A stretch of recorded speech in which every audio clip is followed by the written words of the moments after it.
Welcome back to Around the Mage Table. This is episode 39 of the podcast for the rest of us. And for those of you who watched last week's episode, which I know the person I'm about to refer to has not, you might recognize a face that you saw plastered at the end of the episode, filling in the box for Shawnee.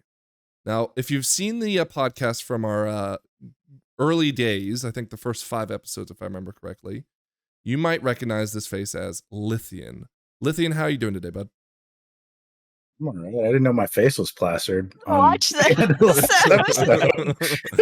I know you weren't going to watch it, and I think I even referenced in the episode, I was like, he's not going to watch this. Who cares, right? Just so you know, Lithian, we were talking about WoW-Op, and Scrap was talking about how it's been weaponized, and she referred to your weaponization of it. And that's how your face got plastered, because I essentially took a screenshot of everything you did that was toxic with WoW-Op and plastered it all over the episode. You did like a montage. Right. What really took me out, Frank, though, is where you were put the montage. I was like, oh, that's pretty funny. And then just like, boom, his face. I like spit out my drink. It was so funny. It was you holding up the 3D printed, I think Death Knight you did.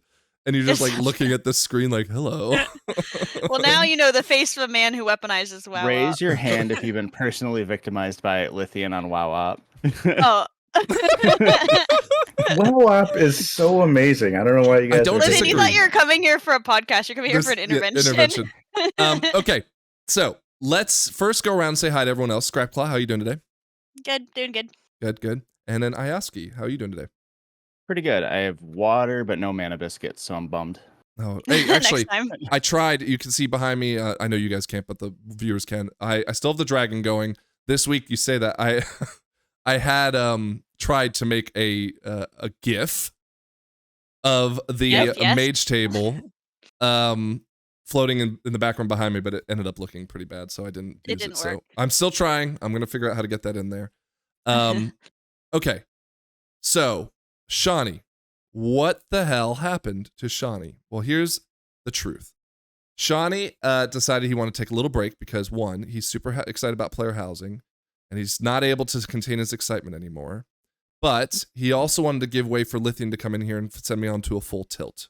Okay? So I do suspect Shawnee will be back at some point in the near future. I forgot I was going to make a fake statement that Shawnee made about it and just saying, like, fuck these guys. I hate them. I never want to see them again. People take it too real. Yeah. So that said, we prepared a little video for Shawnee. So I'll go and play that right now.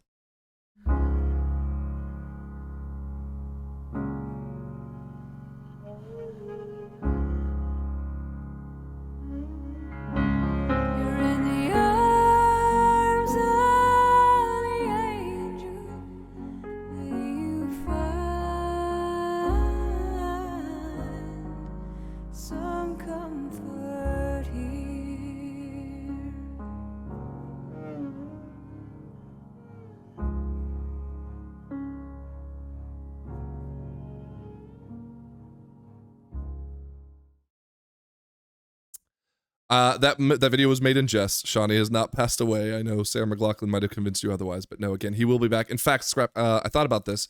Maybe we should make a segment that is like a news report where we have him out in like the field with a little handheld microphone for player housing every time. So we I just would say player like he has to come back for every player housing. Yeah, exactly. News, he's just gonna have a segment where he's gonna be like, "Hey, I'm out here on the street," you know, and we just like green screen the background of the player housing behind him. He's running the HOA. Don't you guys remember? I've already bribed him. I said to him in tech, I said if I don't have to have any, like, I will not run for any elected like official position as long as you let me pick where my house is. And everybody said that's an easy like deal. Because I'll be a menace. You still will be a menace. I don't know why you're acting like that's how but I'll be a menace just a title. I'll be a menace with a beach house. You got both things you wanted. Yeah. Okay. Yeah, I know how to do that. Last week we said it was a short episode. That proved to be not only false, but the most false I think we've ever had it. This week for sure. I don't know. I'm not going to make any promises. There's nothing to talk about. Heads up. Close the video. Well, there is things. Don't say that. There is things to talk about, right? But that being said, it's kind of already been talked about for the most part. So we figured we'd kind of just spend some time talking about quick beats of the news in the past week. I don't think there'll be much, as you said. and then we'll kind of take a look back and do a look back on the season. So let's jump straight into it, starting with some news that I was actually hoping to have Technique on for today. What? But Bobby This Kotick, guy. Bobby Kotick was in a podcast this week for, I think it was called like Guilt or something. I don't know, something stupid. Oh, Grit. There it is. Grit. Yep. And he said some things that were found pretty interesting. One of them was that he never intended on raising the price of the subscription to WoW because he knew that we as players, especially MMO players, would eat them alive if they ever tried. And he said, "Hell, I'll just find other ways to make money off of him." And has it changed? I haven't even noticed. No, and it's on a quick beat of that. Starting to make a lot more sense. Yeah. Oh yeah. It does. It's nice that it hasn't changed price. I think the truth is, though, I think after 20 years, I don't think any of us would necessarily get too upset about it going up a little bit. I wouldn't even know because I just have it on a rolling. That's true. Like at the same time, though, like, don't you think some of that stuff would get easier to run because you maybe need less system to do it? Yeah, but they have to pay for people, like, graphics have to be better. You're Mythic such a Plus corporate chill. Mythic Plusier, like it gets more and more expensive as people's like salaries need to go up. Like they've been working for the company for a long time, they deserve to get paid. I mean, the cost explains a good wage. That explains why they need them back in the office. Right. Yeah, they're paying all that rent. I don't think more than. I mean, think about like 10 years ago, $15. Was that what it was 10 years ago? It's always been like 15, right? Yeah, it's always been 15. Like that's a good amount of money we were paying it then. That's when Netflix was like less than $10 for a subscription. Netflix. I remember in fairness, Netflix was $10 for the DVD rentals. I'm old. I had that, or my mom did. I did. Yeah. Did anyone remember buying the WoW cards from GameStop? Yes, I still have one. I still have one. I used to work at Best Buy and I got a discount on them, so I'd always buy them up like crazy. So then they cut the discount. You weren't even paying the full price for a long time. What the hell, man? I know, man. It's great. Yeah, my friend's dad did like a lot of promotional stuff, and he would get free like 1 month cards. Like there were little card stocks with the Griffin on it. It was like 1 month of play, and me and my friend would get this all the time. It was nice. That's nice. It is pretty wild, though. So as I think he said in the interview, there have been 150 million people of turnover throughout WoW's history, which is an insane number if you think about it, right? That's insane. One of which was Pirate Software. He'll be back. But the thing is that like I started playing I think when I was 18, maybe 17, so like I had a job and I could pay for it myself. But it is pretty astonishing that like parents were paying, because this was like my mom's credit not card. the first of its kind, but it was like the first of its kind at a grand scale of like how popular WoW was. So it is insane not only how much it was or how much it felt back then, but also they never touched the price. And again, because the CEO said like, look, that's not a fight we're willing to pick. We'll find other ways to charge them. And obviously they did. But I think if I'm being honest, I'm happy that they chose the route that they did, because I don't have to pay for all those in-shop things. I can just keep my $15 and it doesn't go up because of that. Yep. I feel like a $50 subscription is like, it's definitely hard to raise it, because then it calls into question the whole thing. Because like, how much is Game Pass? It's like $10, right? Or is it 15? No, it's like 16 now. Oh. Okay, but you get like a ton of games you can play for that. Sure, know, and then WoW, it's like you just get one and you're paying $15. And it's like, okay, like $15 you get Netflix, or I don't think that's even enough for Netflix anymore, but roundabouts, and it's like, oh, you can have all these movies for that. And then it's like the WoW subscription thing's like, I'm just playing one game for $15 a month. That seems kind of like there's just so many games out there that you could be playing. At the time when it was like an expensive subscription, it kind of was the only game of its kind. Like it was the best game, the most involved game, this huge MMO. Now it's like, if you think about it too hard, it's kind of like, do I really want to pay $15 a month? Especially I can play Final Fantasy for free, I came from EverQuest to World of Warcraft, so I'm maybe a couple years older than y'all, and EverQuest was the first big MMO, right? Yeah, but then this one came, and it's better. Well, this one came with better graphics, a better UI, better systems, and then better better character development, right? And better stories. And so we all transitioned from EQ to World of Warcraft. And at that time I was able to pay for my own subscription because I had a job, unlike you guys who Not were me. your mom. I told you. I So EQ. But you think about the amount of time you spend playing World of Warcraft and the amount of money you pay for it. I mean, I spend a little bit of time playing it, so I get my money's worth every month. That's how I've always felt. It's also too, we've been paying less if you think about it, because I've been doing the bulk, like the 12 months. I do it the bulk every year. I mean, I'm not even really paying the full price, really. And you can earn the game in the money golden game to pay for it. Yes, you can do that. Yeah. Right. Anyways, I mean, we're kind of just sound like we're little. Dude, we're already lengthening every little. What's wrong? Don't worry about that, Scrap. Every time you say that, we're adding length to it, anyways. For us, the super fans, like it's not even an option. Like this, I don't have Netflix, I don't have HBO, I don't have cable, I don't have anything, but I do have World of Warcraft because this is how I like to spend my time. You spend way more time in here than you would on. That's true. That's exactly right. I don't do much Netflixing. I think for people who they have busy jobs, they have young families and stuff, if they're thinking like, man, I'm only playing this like an hour 3 days a week, why am I spending $15 on it? But this is a different issue. I'm happy to pay it. I think they could charge more for people like me who are big fans and who recognize like the work that goes into this and want like to be enjoying a good quality. If I'm spending all this time, I want to get battle passes then. I don't even know what that means. But I can't even remember why we started talking about this. Well, I was just talking about Bobby Kotick. I brought him up because that to me was kind of like at least he's like self-aware. He did talk about in this interview or in the podcast that he was somewhat responsible for bringing Chris Metzen back. And he even said like, look, it's clearly working, and I don't even call Chris Metzen. He knows what he's doing. So he takes responsibility for kind of saving WoW in a degree, right? And then, of course, I've got this article right here where he calls out that he thinks the Warcraft film was one of the worst movies I've ever seen, and immediately I hate him again because what a dick. I love the movie. I love that he immediately takes something that happened when he was there and is like, yeah, I thought that was a bad idea. This thing that happened when I left, though, or was leaving, yeah, that was all me. That was a great idea. Well, he argues that he brought him in, because, I mean, he came back, 2 years ago now? We started Dragonflight. But he said he was arguing with because I think at the time Chris Metzen was working for a board game company, and he said like, dude, just come back, and then Chris Metzen saw the next 2 expansions. I think one of them was Dragonflight and then War Within, and said no, you got to redo the whole thing, and that's why he brought him back. He said, okay, come and redo it. You've essentially got free reign. And arguably, WoW has re-entered an age of golden status, one might say, and so he's taking credit for that. And then, of course, forget all that. Warcraft, the worst movie. I highly doubt that, you dickhead. Why would he say that? I saw Captain America this week. It was terrible. Way worse than this movie. The WoW movie's not a great movie, but they do a lot of good stuff in it. It's not terrible.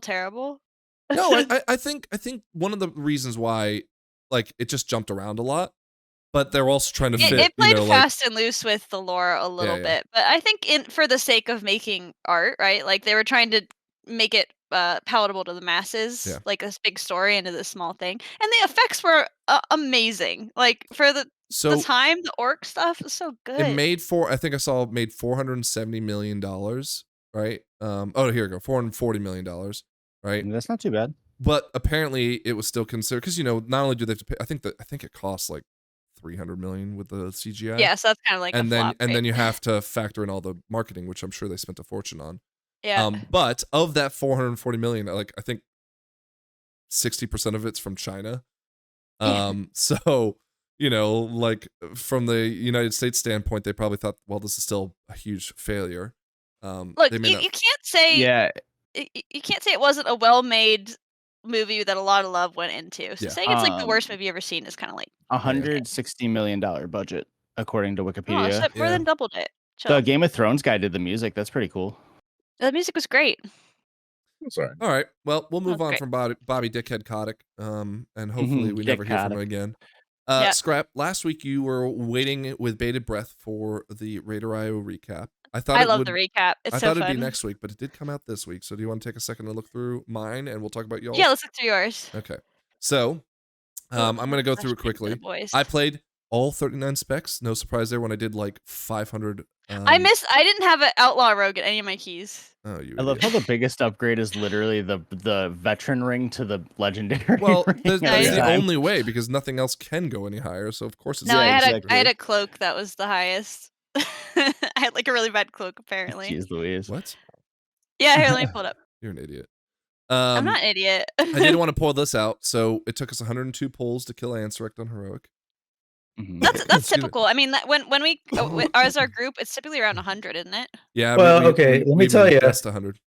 It wasn't a tank issue at all. It was everybody else I issue. would love to see Right. how many percent of those pulls actually got out of the first phase, because I feel like at least Yeah. 80 of them were phase 1. We did look at it, and yes, it was in that kind of stretch of time. But I mean, so just so we can get our calendars right, it took us 7 resets to get it done. And I think we had almost all bosses killed within like the first 2 resets. So we spent 5 weeks progressing. Now granted, we of course reclayed every week, so that was a big sink of time, but We did, yeah. so that was interesting. And yeah, we Do you think we're gonna have a similar one, or have we gotten better? No, so I don't think we'll have a similar one, even if we haven't gotten better, because it is generally believed, and we'll talk about some of the interviews later, that this will be an easier tier because Blizzard is taking to heart the feedback that they don't like mid-raid walls. Halandris as an example. So every boss is a wall. Halandris was sick, though. No, I'm thinking more of like Anduin was a huge wall. But I'm sorry, who?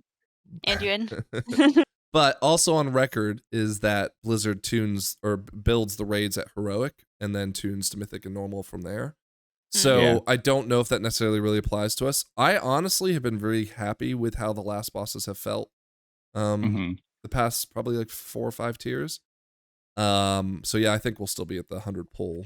I like 100 pulls. I think 100 pulls is good. Well, okay. Just for maybe you're going to talk about it later, but the new raid has so many more mechanics for everybody else to do that our raid group is just going to fall apart. We're not good at personal responsibility. But yeah, we're really bad at personal accountabilities. And then there's one, the slot machine boss, where if you're standing next to the coin when it goes through, you get a buff. Oh my god! How many people? Oh, you get a what now? Okay, I'll how many people? All right, I ask you, what were you gonna say? I know I was gonna say, well, how many of those personal responsibility mechanics are gonna wipe the whole raid? I think that's kind of when you run into the issues. Well, I wasn't with us for Jailer. That was a nightmare. I think we did Jailer in under 100 though. No, we didn't Jailer in about 100. It was just frustrating because it's like we would wipe because one person fucked up for it was like the same one 50 person. of the polls. Rockskin just didn't want to. I was gonna say his name. So what I was gonna say, so I was running with Haywire, who is a friend of the podcast, and he was it was the Stone Vault, the guys that charge, the big blue arrow guys. Yeah, and fuck those guys. And I was watching him and I go, Haywire, you need to move, dude. And he'd just step at the very last second and they'd run right by him and he goes, yeah, I'm just practicing for the coins. And I go, you asshole. So Scrap, here's how it works. The boss will send coins that will roll around the floor of the dungeon or the fight.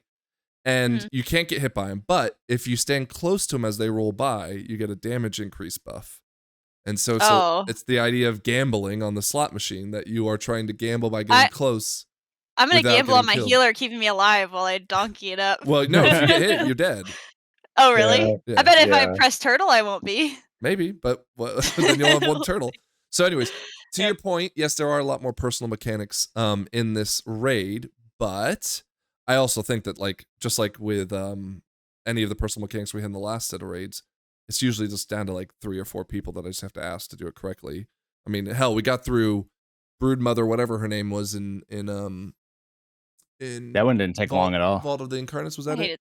And I mean, I love that one. And Leo was the one helping break my eggs, so yeah, no he's the offense, egg Leo. breaker.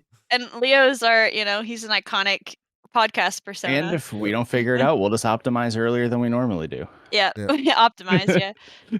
All right, so. Oh, look at that! Wait, I saw myself there. Well, that was just the specs. He's played with a lot of survival hunters, not just you. Right. Yeah. No, okay, actually, I have. 3.9 seconds. That's closer than my close call. Yeah, someone had one, but But that being said, I mean, It was Reef had one. I almost ran double the Arakaras as I did Studio Threads, which makes me sad. And again, we spoke about last week the distinction between, because everything else, you know, look, these 4 right here are almost identical. Dawnbreaker, I think I genuinely find it more fun anyway, so I usually steer towards it. Yeah. I agree with that. What's your worst time percentage? My worst time percentage? Yeah, least amount in time. Grim looks to be. Yeah, Me Grim. too.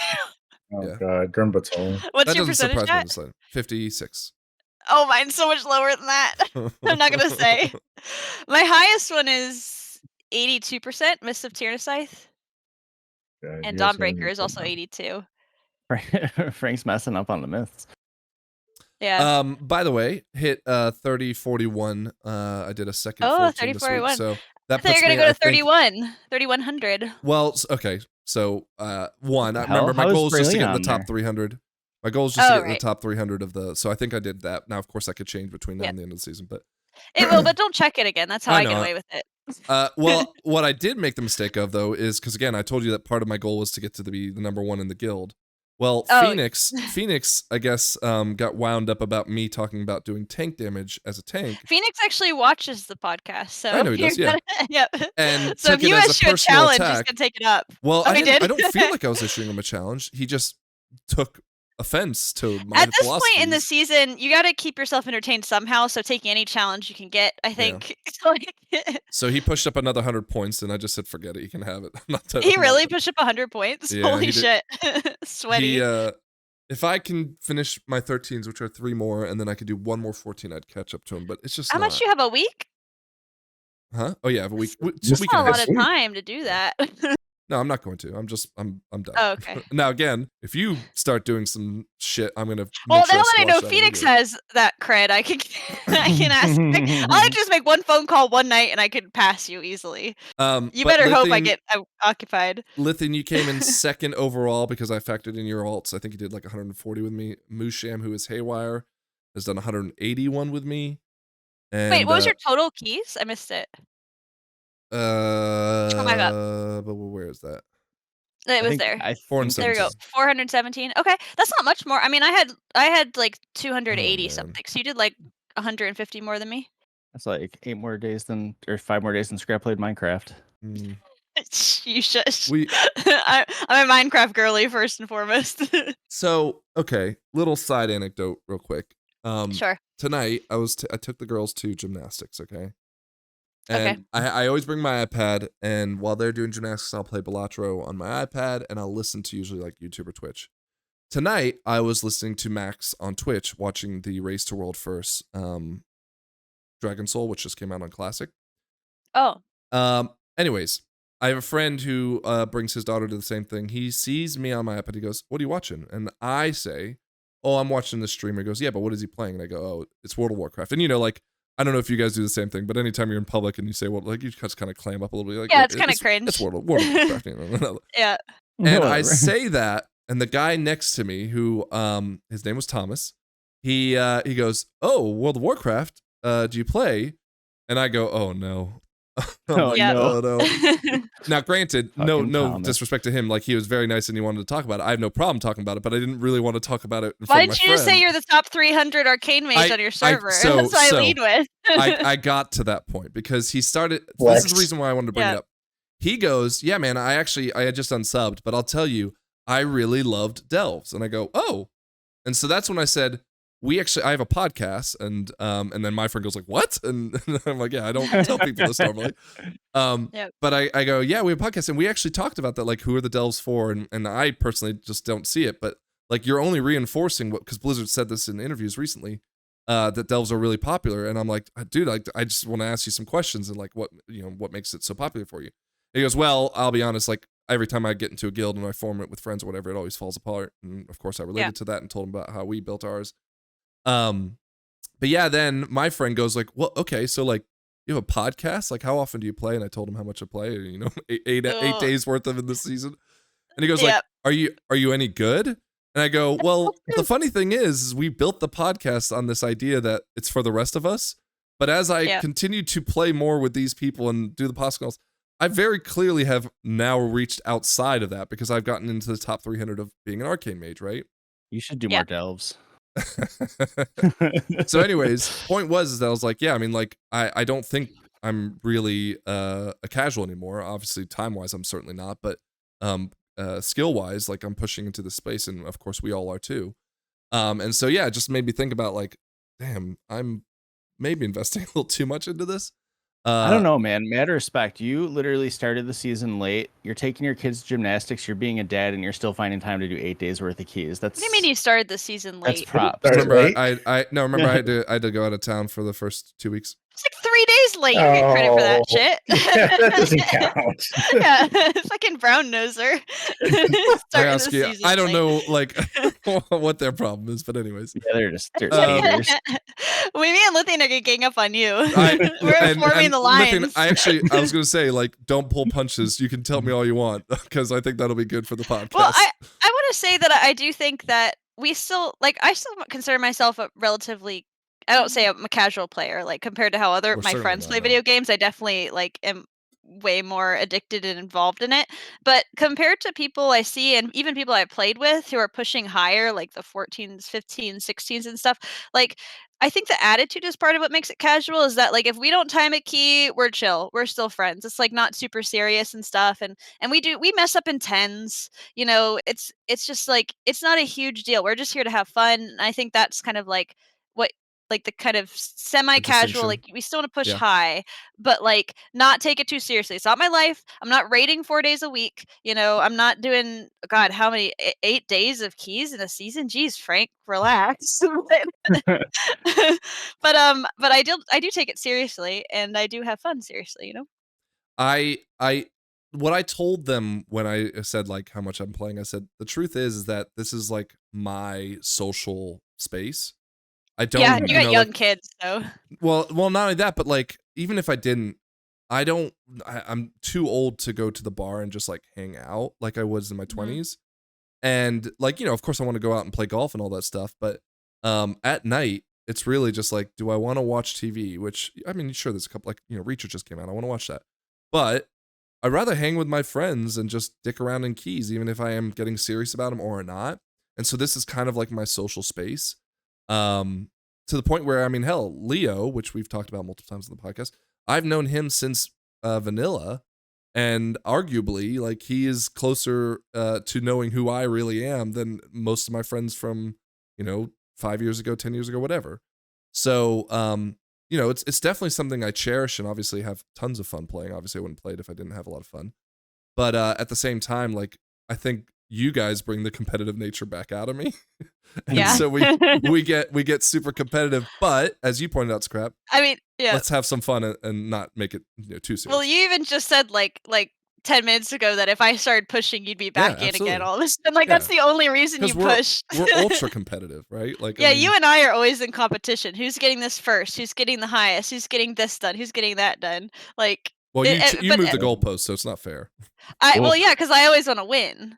So as long as I keep the goalpost in the right place, then I always will win. Yeah. Oh my goodness! I'm letting you guys in on the secret. I have 11 days. Yeah. I have 12. To put a bow on it, 12 days, Lithian. Oh my God! I just want to say, Raider.io. I don't know if you realize it, but every time this comes out, we get super excited, and we just even if it means like nothing competitively, we just look at our best friends. Can I explain why I get excited? Because all season long, everybody says Scrap doesn't do keys with us. She's such a pug. Like, she doesn't do anything with us at all. Me, ever. And I'm on every single one of you motherfuckers' lists. It's insane. But hold on, Scrap. Hold on. What? Hold on. If you don't calm down, you're gonna get Shawnied next week. I'm gonna get Shawnied, yeah. Scrap. Oh God, I'm gonna get optimized. It's not necessarily okay. So I did 417 keys. You were in 61 of them, right? So that means that's you were in you're one. a pug slut. Why am I getting called that? No, but you're in the fourth or third slot of everyone else. Of course, you're gonna be on our best friends list, because even if you're in, like, if your number's 10, right, and we're pugging everything else, you're gonna show up because you're just more repetitive than any other pug we'd see, right? Well, because I'm consistent and I play well. So you guys are like, oh, Scrap's here. We want to take her. I went to look to see, like, okay, so we've talked about in the past the carries we do. So we've done some carries for, like, Whistle as an example, right? Yeah. Whistle and I have only done about 20 keys together, which I actually was surprised to find because I thought we'd be like a lot higher. So like the amount of time you spend in them. So in fairness, I actually DM'd in Discord the GM of Raider.io, who you'll see later in one of the interviews, and I said like, hey, can I recommend a feature?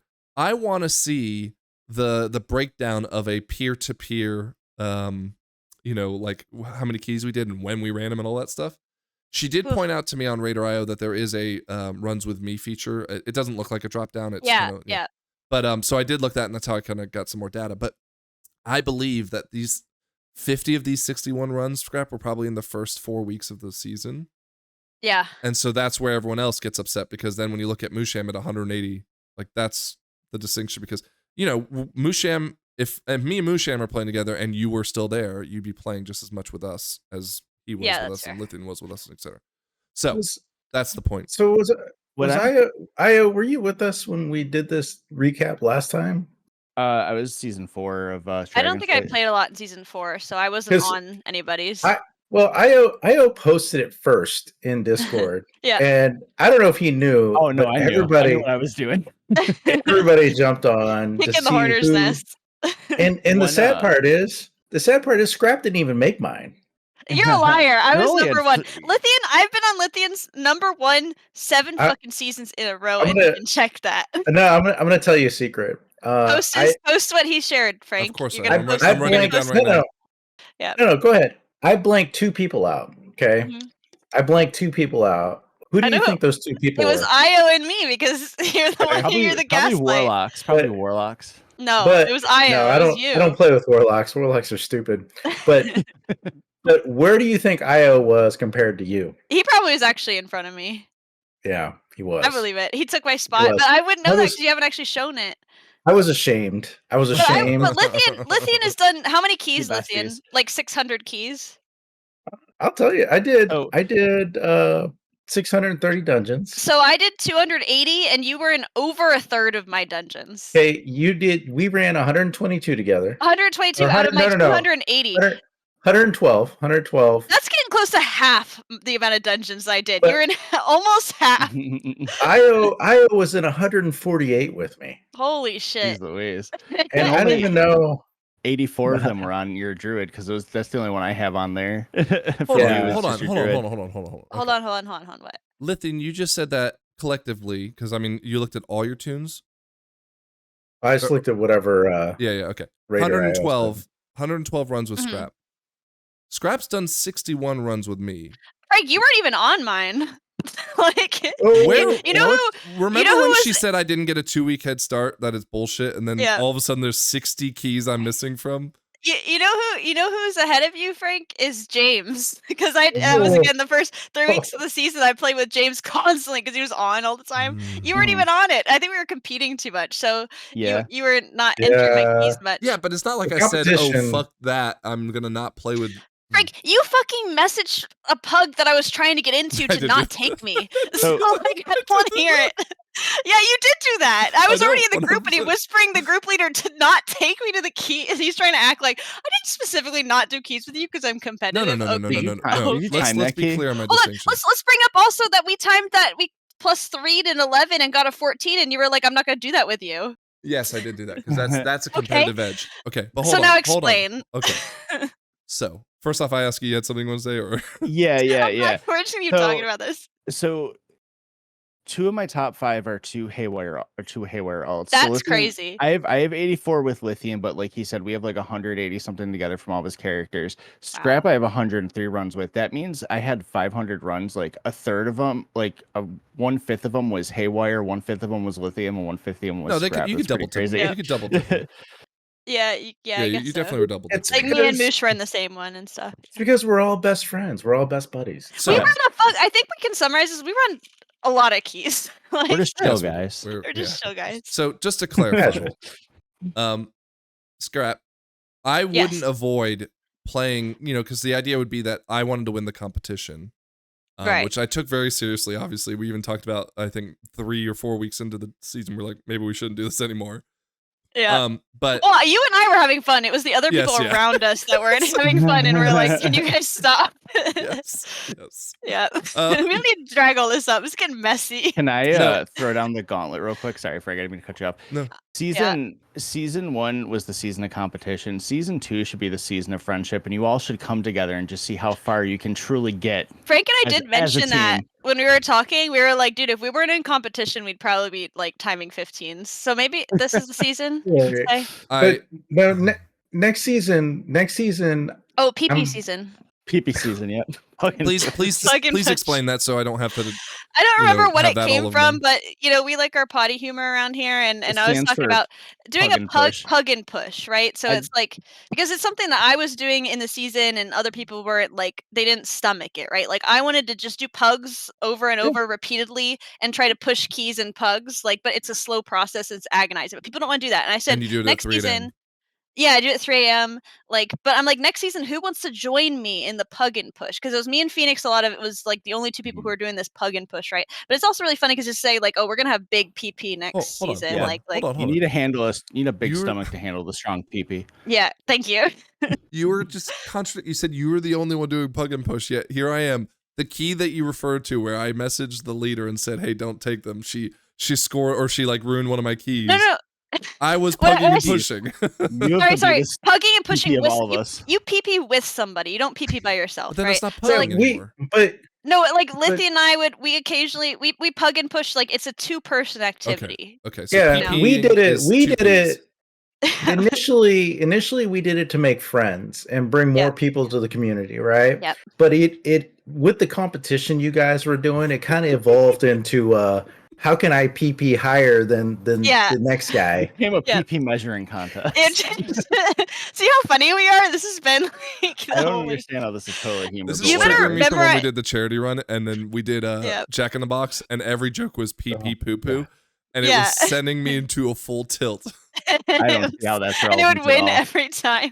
What do you think on Scrap's shirt? Funny. Yeah, I got this shirt on. I don't know if it's hard to see, but it's Lithium through this shirt. Is that the PP? No, it says like I'm ambivalent about Taco Tuesday or something. I'm indifferent about Taco Tuesday. That's indifferent. That's good. We love Jackbox. We love our PP poo poo jokes. And we love the the pug and push. It's gonna be big next season, so memorize that vocabulary. Okay. Well, we'll get to the next season in just a second. All right, let's keep the show on the road, because I think we'll go through this quickly. Just want to talk about some 11.1 notes. Starting with a Twitch drop. That's a cute doggo. I'm only saying this to promote the MDL Twitch stream. Lithium, you've started streaming as well, so I'm not gonna withhold. Do you get drops, Frank? Yeah, of course I give. Well, actually, I've gotten every drop. You don't give drops because you're not affiliate yet, are you? No, you just it's an option that I can select, and I know, but I think you have to be affiliate for it to count. Maybe it doesn't. Okay. Anyways. Well, no, I think you have to have a Prime membership, but that's... Dude, I've gotten every drop from Frank's stream pretty much, except one time it was WoW Grandma because she was on in the middle of the night. Hey, look, I'm not going to be upset with WoW Grandma getting some love. I didn't watch it. I just left it on while I slept. But yeah, there's a Twitch drop. I figured, we should just call that out. Looks cool, right? So it's cute. Yeah, it's a recolor of the trading post. Starts next Wednesday. Is that right? No, next Tuesday. Next Tuesday. No, next Tuesday at reset. Yeah, at reset. So we will be streaming more frequently now. Twitch.tv/MDLFrank, and for Lithium, I think it's Twitch.tv/LithiumMDL. Yep. Why would you do that? Doesn't that kind of shit where people like don't capitalize their names or they move the letter? Why would you do that, Lithium? Okay, to be clear, I thought you had yours at the end. And so I put mine at the end, but I'll switch it to the front. I think you can change it, right? You can, once you can change it. Yeah, once every 30 days, I think. Oh, okay. All right. Other news. There are some more hotfixes to the dungeons. Again, I think more nerfs. Now, Lithium, I also called this out. So you're doing your routing. How confident are you that the routing, at least within the next season, is going to be okay? By the way, I should call out Lithium. You main a tank. We now have Ioski as our main healer. So we do have a diverse group of people to represent the entire rest of us in this podcast now. But you're routing out because we've put this on you to be more in control of our E-team runs. What do the routes look like? Anything that stands out to you that you think we should tell us? I figured Theater of Pain is going to be the same, Well, Theater of Pain is the same. It's not too much different. A lot of the dungeons are pretty straightforward. There's a couple of dungeons where My biggest concern is how big can I pull before it becomes a healer check and it's too much for the group to handle.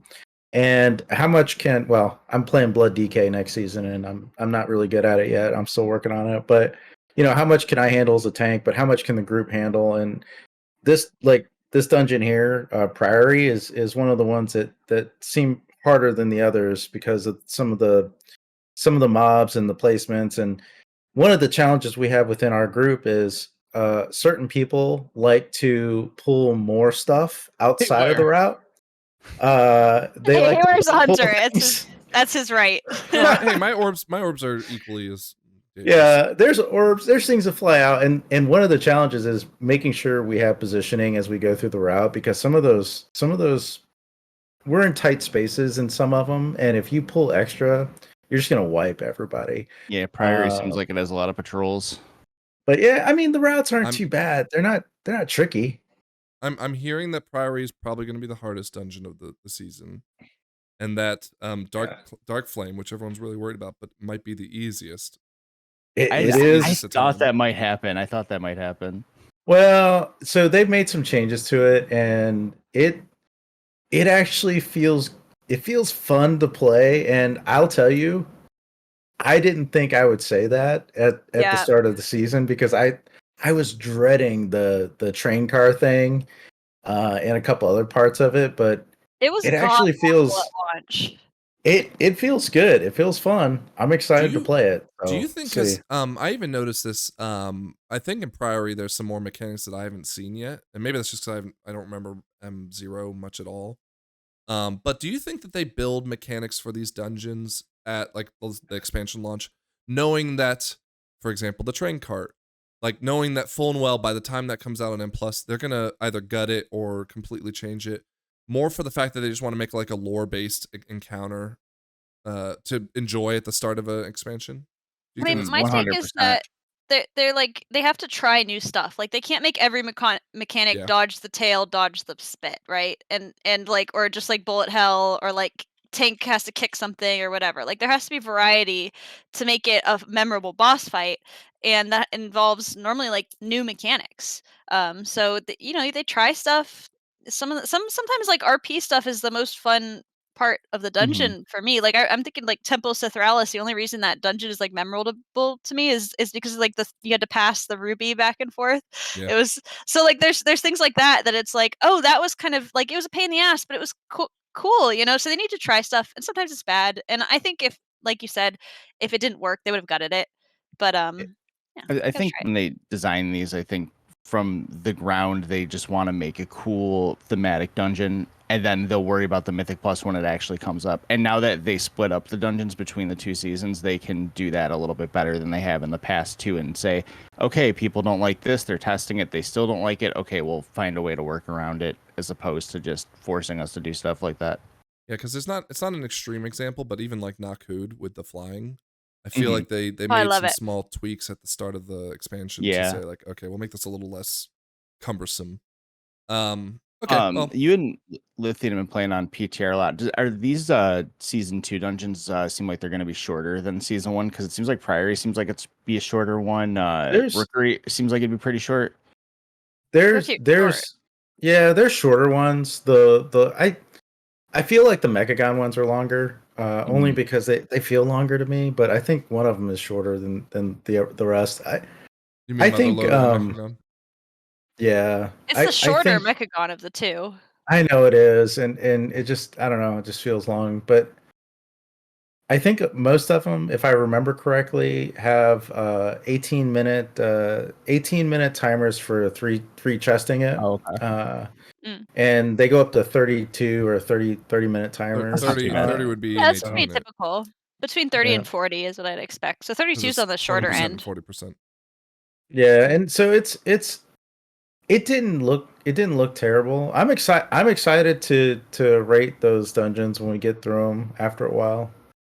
Okay. Yeah. Anything that you're worried that stands out as this is going to be a D tier? I'm worried about Priory, probably the most. There's a couple of mechanics. The Waterworks one, is that one good? Oh, it's great. That one's great. it has a. I've been watching like Yoda and some of those other streamers, and the way they do that first part is I don't like it, but it might be the right play. But that route in the beginning is pretty open. You could do a lot of Scrap different hasn't things even there. seen the dungeon, so No, I like to go in and not know anything. That's one thing I noticed. A lot of the dungeons this season, it seems like if you're someone who likes to do routing, there's a lot of cool options for some of the dungeons and how open-ended they are with what you can do. yeah, I just feel like what ends up happening. So okay, Dawnbreaker was one of those dungeons, right? And there obviously is like a funnel where everything kind of comes to a point where maybe there's 2 variations of a route.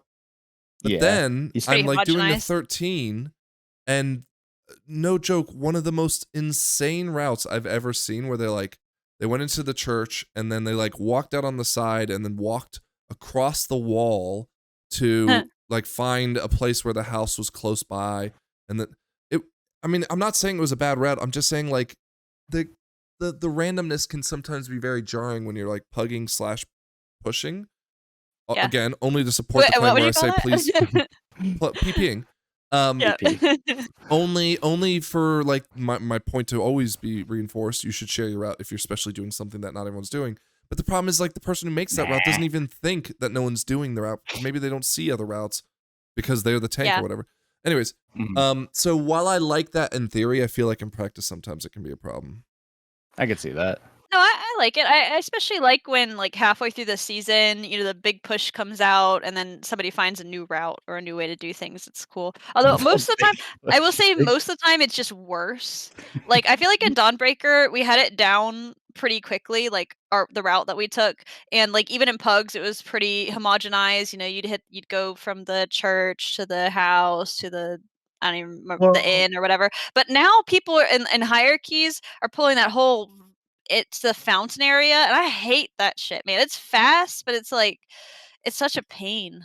Yeah, I mean, there's 2 things. Like you optimize the route to find the most efficient pulls, but you also want to maximize your lust time, right? So when you're hitting lust, and so you'll see people start to make changes to the route so they can maximize that time and get the most out of it. That makes sense, though.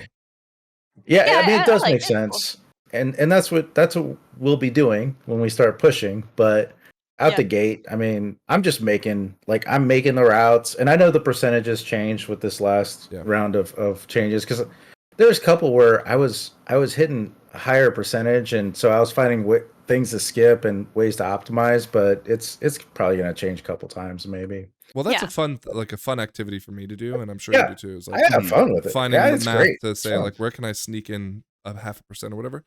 That said, they did nerf some more dungeons this week, but they also seem to have, and I say buffed, which means they brought down the timer on some of the dungeons as well. So, making them a little easier, but also making them more constrained. That might be more fun because we have to move fast. Other than that, there was some class tuning. I don't have it pulled up here, but I think it was just enhancement shamans getting a little bit of like I don't even know if it was nerf. It was like Storm Strike got nerfed by 25%, and then it's just like a move numbers around. I think it's a buff. So I think it's safe to say, barring the first week pass where they see us all playing a class, I think the tuning's done for the PTR. So it seems like, which of course patches when we're airing will be tomorrow. But yeah, I mean, Mistweaver fell down a couple tiers based on what I saw in Yoda's tier listing that you posted earlier. So Scrap, what's your DPS pick for top tier? What do you think the top 3 DPSs will be? Oh, let me think. Is Og counted? Yeah. I'll put Og up there. I'm trying to think who else was at the top. Was Ellie Shaman still up there, or did they knock him down? They have, I think, done a little rework, but when we had it on our what's your pick? What do you think am I picking? Yeah, what do you think it will be? BM Hunter's at the top right now. Wasn't that the case? BM and Og. BM, Og, and I'll put Ellie Shaman at the top. So I think it's an all-ranged comp. Yeah, that doesn't sound right because it was such a melee heavy. I'm not saying that's the comp. I'm saying those 3 are at the top. Arms is going to do really well. Oh yeah, somebody was talking about arms, but again, we talked about Yeah. warrior endlessly last week. They're gonna have to be Yeah. really good to make it to the top. By the because way, of the someone in the utility comments issue. got really mad that you didn't say that there was spell reflect. No. Okay, what the fuck ever. As a DPS spell reflect, yeah, it's like an extra defensive, but it's so niche. Like It does damage, doesn't it? It's fucking fantastic the times it works, but I wouldn't call Alright, that well, a let's not- reason to bring a warrior. I mean, dude, when I was like pushing some keys on my warrior, like, and if you're talking with the tank, like the tank's my friend, like you can taunt and spell reflect stuff. I only did it a couple times because it stressed me out too much and I messed it up too many that's times. too much for But me. that is a level of utility you can bring, but I haven't seen that in any keys in this season, like that being a necessary strategy. But I also am not that tuned in. No, So. not necessary. Okay. So Lithian, what do you think the meta tank's gonna be? The meta tank is gonna. Everybody thinks it's gonna be Vengeance Demon Hunter. So here's the thing. I'm playing Blood Death Knight, right? You're And not I going to know, switch to your VDH. You're saying it now? No, I'm not switching anything, right? I've already committed. Can I put some lore on this? Can I put some lore on this, Lithian? Put some lore on this. Go ahead. Lithian, as we've already discussed in our recaps, I had to pull, I think, 5 characters of yours. Now, granted, Haywire beat you out, but I had to pull 5 characters of yours to do my total tally. Well, you are notorious for changing your main. In fact, I can say as raid leader, there are probably 4 out of the 5 last raids we've done where you ask me if you can switch your main from a monk to a warlock or whatever. So you're promising, cross your heart, hope to die. You are sticking to your blood DK and you're going to PP all over us. Right. Until when? Like, because you're going to want to switch to an all at some point. We saw so it last week. Or?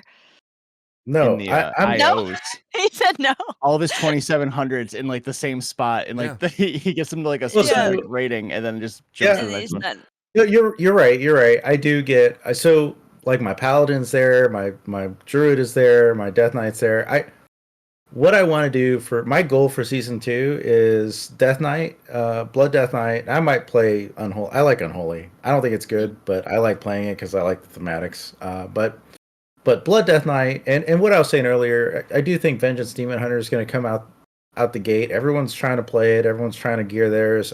I think the first couple of weeks they'll get optimized and they'll come down. Prop Paladin's going to stay up.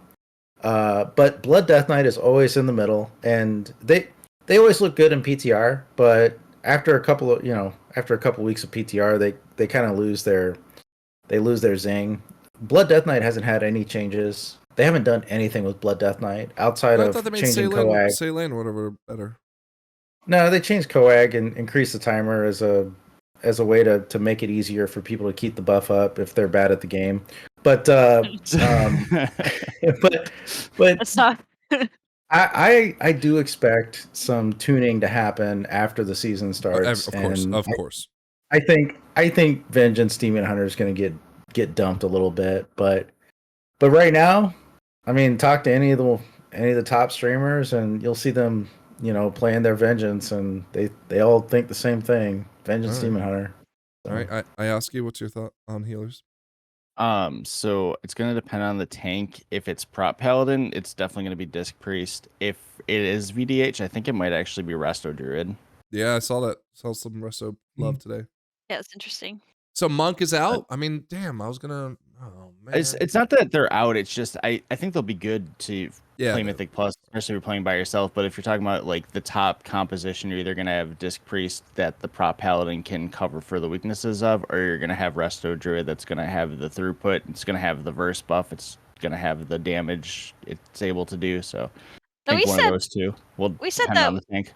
There would be one season where we all play the meta. I mean, Lithian could be on his resto druid. Haywire could be on his VDH. Like we could get something. I could play Arms Warrior. Like we can get something together. You're gonna need to learn how to do spell reflect before you can play your Arms Warrior. No, you don't need it. You don't need spell reflect. All right. Okay, well, let's keep moving. The 11.1 PTR has nerfed some of the wonderful trinkets in the raid that we currently have, including my Spymaster's Web, which primary stat reduced by 10%. They should have nerfed that shit way earlier than now. Yeah, That's just my opinion. I think they're nerfing it so that people don't try to keep it past the first couple weeks. Oh, I I don't know. fucking hate. There's been multiple seasons where I've had to carry some trinket for an entire season from the past raid. So, like, Yeah. they need to be good about that because that pisses me off when I have Well, to do that. that's why they did that. I bet. Yeah. I'm really curious to see how long it would have taken Liquid or Echo, whoever, to kill Queen Anstrag without Spymaster's Web, because that in the final phase with Lust was a pretty big part of their damage they did. So I mean, it's such a standout trinket, and I guess I don't People like the idea of a quick keys standout over trinket. 40 stacks. Huh? Getting lost. People Oh, yeah, threaten losing quick keys stacks. over 40 stacks Yeah, getting they Yeah. lost. But they're also the people that seem to only care about the meter, not about the key. Yeah. So is it good that there's a trinket out there that is so worthy that everyone wants to hunt for? You know, forget the idea that, because, you know, with Dinar's coming soon, that may not be an issue, but like, is it good that everyone has that one trinket in their pocket that everyone wants? No, I Oh, like a diversity no. of trinkets. How is Oh, it the answer's different no. than any Yeah. other season? I feel like it's either like Grief Torch or it's Beacon of the Beyond, or it's what was the Bellarellos or whatever the ones were, or Bellarose. Phyrex. Yeah, here's the thing, man. Like, they always gotta it. find a way. They gotta find a way to balance these trinkets out, because Yeah. having to farm one trinket, especially if it's in raid, is it's fucking terrible, but again, man. that will be solved with Dinars. That will be solved. I'm fine with Dinars. there being Abyss, like a clearly the best one, and I think we'll talk about it later in the one dev interview. But it would be nice if there are more trinkets that once you don't have that one, you still have something you're satisfied with, like Scrap and her boon.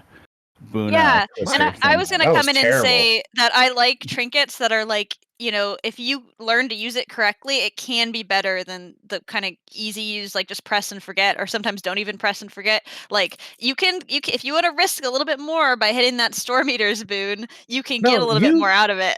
You like trinkets. You like trinkets that give you an excuse. I like trinkets that spike my blood pressure, like with excitement, where I'm just like, everybody it's fine else's. if I spike everybody else's blood pressure. It was great entertainment whenever you used it. So. Well, it was the best when it was out with my warrior, because I could use the Kyrian spear and I would lock stuff in place and then I would boon so that tanks couldn't move shit away from me, right? Like it would all be stuck there. So that was a really good combination. But it did get me into trouble. Because like timing it was really hard. A lot of times there would be exactly enough time between like two boss mechanics that were completely deadly if you were stationary, and there was only exactly that amount of time, and so it was really fun. Like my whole head was like, when do I boon? When do I boon? Okay, I'm booning. Oh fuck, that was terrible. Like I like trinkets like that. So your Blade Storm era. I'm going back. I can't kick. I can't believe they fucking added kick to Blade Storm. It pissed me off. Ask you, gonna say something, or? Oh no! I was just laughing at Scrap's. Well, easy rant. I say this because like I have Spymaster's Web and I get annoyed because it's not the highest eye level. Like I have everything 639 except for my Spymaster's Web, which is what 620. That is annoying, yeah. But Dinars are going to apparently solve that this season. Speaking of which, Max and Dratnos interviewed Skarzard, who is part of the rewards team. Not a lot of things that were like, you know, necessarily super insightful for people in this patch. In fact, if you ever want to listen to the interview, Skarzard is a yapper, and I feel like he was talking essentially to himself for the whole 35, 45 minutes or whatever they had. Who are we to judge? No, I appreciate his love and commitment to what he what he's passionate about. But I was hoping we'd get some more details. Now, apparently they don't have enough to say about, or they're not ready to say what Dinars are going to be looking like, despite the fact the patch is out, or the season starts in a week. But there was one point here that he said that at the time, if they're going to have a deterministic loot, the original idea was to have it around the 0.7 patch, which for us would have been about 10 to 12 weeks into the season, which is to replace what was the 17th and 19th week of the season. So that is obviously better. That they did agree that putting it at that point in the renown track was just too far out and like wouldn't give people enough reason to stay around. Even by the 17th week, if I don't have the trinket I need by the 17th week, I'm gonna be furious. Like I'll be so mad. Well, I mean, look at even and I know they didn't do legendaries yet this expansion, but Haywire wanted to get his Evoker legendary back in Yeah, the egg staff. And we ran it and we ran it and you know, later on we were able to determine what the bad luck protection would look like. But we don't want to keep raiding past 7-8 weeks as we've already determined. Right. I know. I got lucky with Spymasters. I got very lucky with Spymasters. In fact, got lucky because you were the raid leader and you were the only person that could get it. No. Don't insinuate that. No. I got lucky because Haywire rolled on it and then said, well, I'll just give it to you, right? Collusion. Wait, didn't he give it to Leo? Wasn't that the problem? Oh my God. Am I making that up? No, Leo didn't. You made that up. Yeah, it was last season. It was a different season that happened in. Yeah. I remember that though. But yeah, I mean, like I got very lucky. Now, I just have a problem with the idea that like it requires even at pugging, like that's just so much more effort and work to try to find a good pug that's successful that gets to the second or last boss. And so I really hope that Dinars are around to stay forever. I'm sure y'all agree, and I just wanted to point that out. Yeah, I definitely. It's so frustrating to not get the thing you want. You don't want it to be too early, obviously, because you don't want Mythic Raiders to get it before they even kill the boss. But it's way too. I mean, we don't raid about like 1 or 2 weeks till after we get AOTC anyway, so we'd have to pug it. It seems like it'd be annoying. So, do you think that there should be like a recycling machine that you get? Like, you know, certain currency you know what for, and then I after love, so Frank? much currency you get to get your trinket you want. No, you know what they need to bring back is in BFA there was a reroll. Like you get 1 reroll a week. You could roll on anything, and so like you could literally just like use your 1 reroll on that one boss with that 1 trinket. That was so fucking good. Why'd they take that away? Like, well, I think because it was a bad system of good luck protection or bad luck protection. Because, why not both? No, I agree. Like it was just like a fun, but it was like the problem is then you go into this dopamine hit of gambling essentially. And granted, you only it really get 1 did no dopamine harm. hit, but you can't pay money to get more dopamine hits. I know, so yeah, it's okay. I know. It's like, safe gambling. All right. Anyways, what they should do, interviews. I was gonna say what they should do is just have a quest that gets put into the game after the world first kill happens. That you just like you do the raid for 3 weeks and you get the dinar or something. You have to kill like or like vault rewards. Like if you collect, you know, like it's 6 to get your socket, maybe it's 12 to get your trinket of choice. You know? Yeah. I love that. Yeah, that'd be good. All right, but anyways, but you can only get like 1 a season or something. Yeah, that's cool. Morgan Day talked with I've never heard of them, but Countdown to Classic. I'm not sure why Countdown to Classic is talking about retail, but Mythic whatever. Plus, yeah, I thought that was weird too. I think that's just his name. But they did point out that healing is going to change, and I think this was a good way to look at it. That healing is, you know, the way Morgan described it, I'm gonna read it, is that you have a rotation as a healer, but if you mess up your rotation, someone dies. This was definitely the case as I was doing my healing last night. And it's unfairly stressful. So they want to move away from a direction where it feels like a DPS rotation as a healer. If it's too quick, then it could cause whiplash, right? So I think that's good. I don't know if we'll necessarily see that in season 2, but based on what I'm hearing, and Lithian, you even pointed this out earlier about like where's that healer check going to be too much. I think it's more about predictive healing patterns than it is about you know, Lithian getting struck to death in 1 millisecond. I think that is better, but I also feel like, you know, what does that mean for the really, really high-end keys? Because it's going to be like that wall that keeps every 3 pulls, you have a wall that you're going to have to overcome, and it's always the healer's fault to overcome it. That isn't necessarily a healthy spot to be in. And then they talk about, you know, like when they did the squish, they didn't factor in what that would feel like. I mean, this is not surprising. Delves are very popular, as Thomas from Gymnastics has proven. And they're obviously happy with the data they're seeing from that. Again, I'm eating my hat on that one. Yeah, I feel like, and look, in fairness, we don't know if it's true. We're taking their word for it. Scrap Mrs. Holly Longdale tells you and you believe her.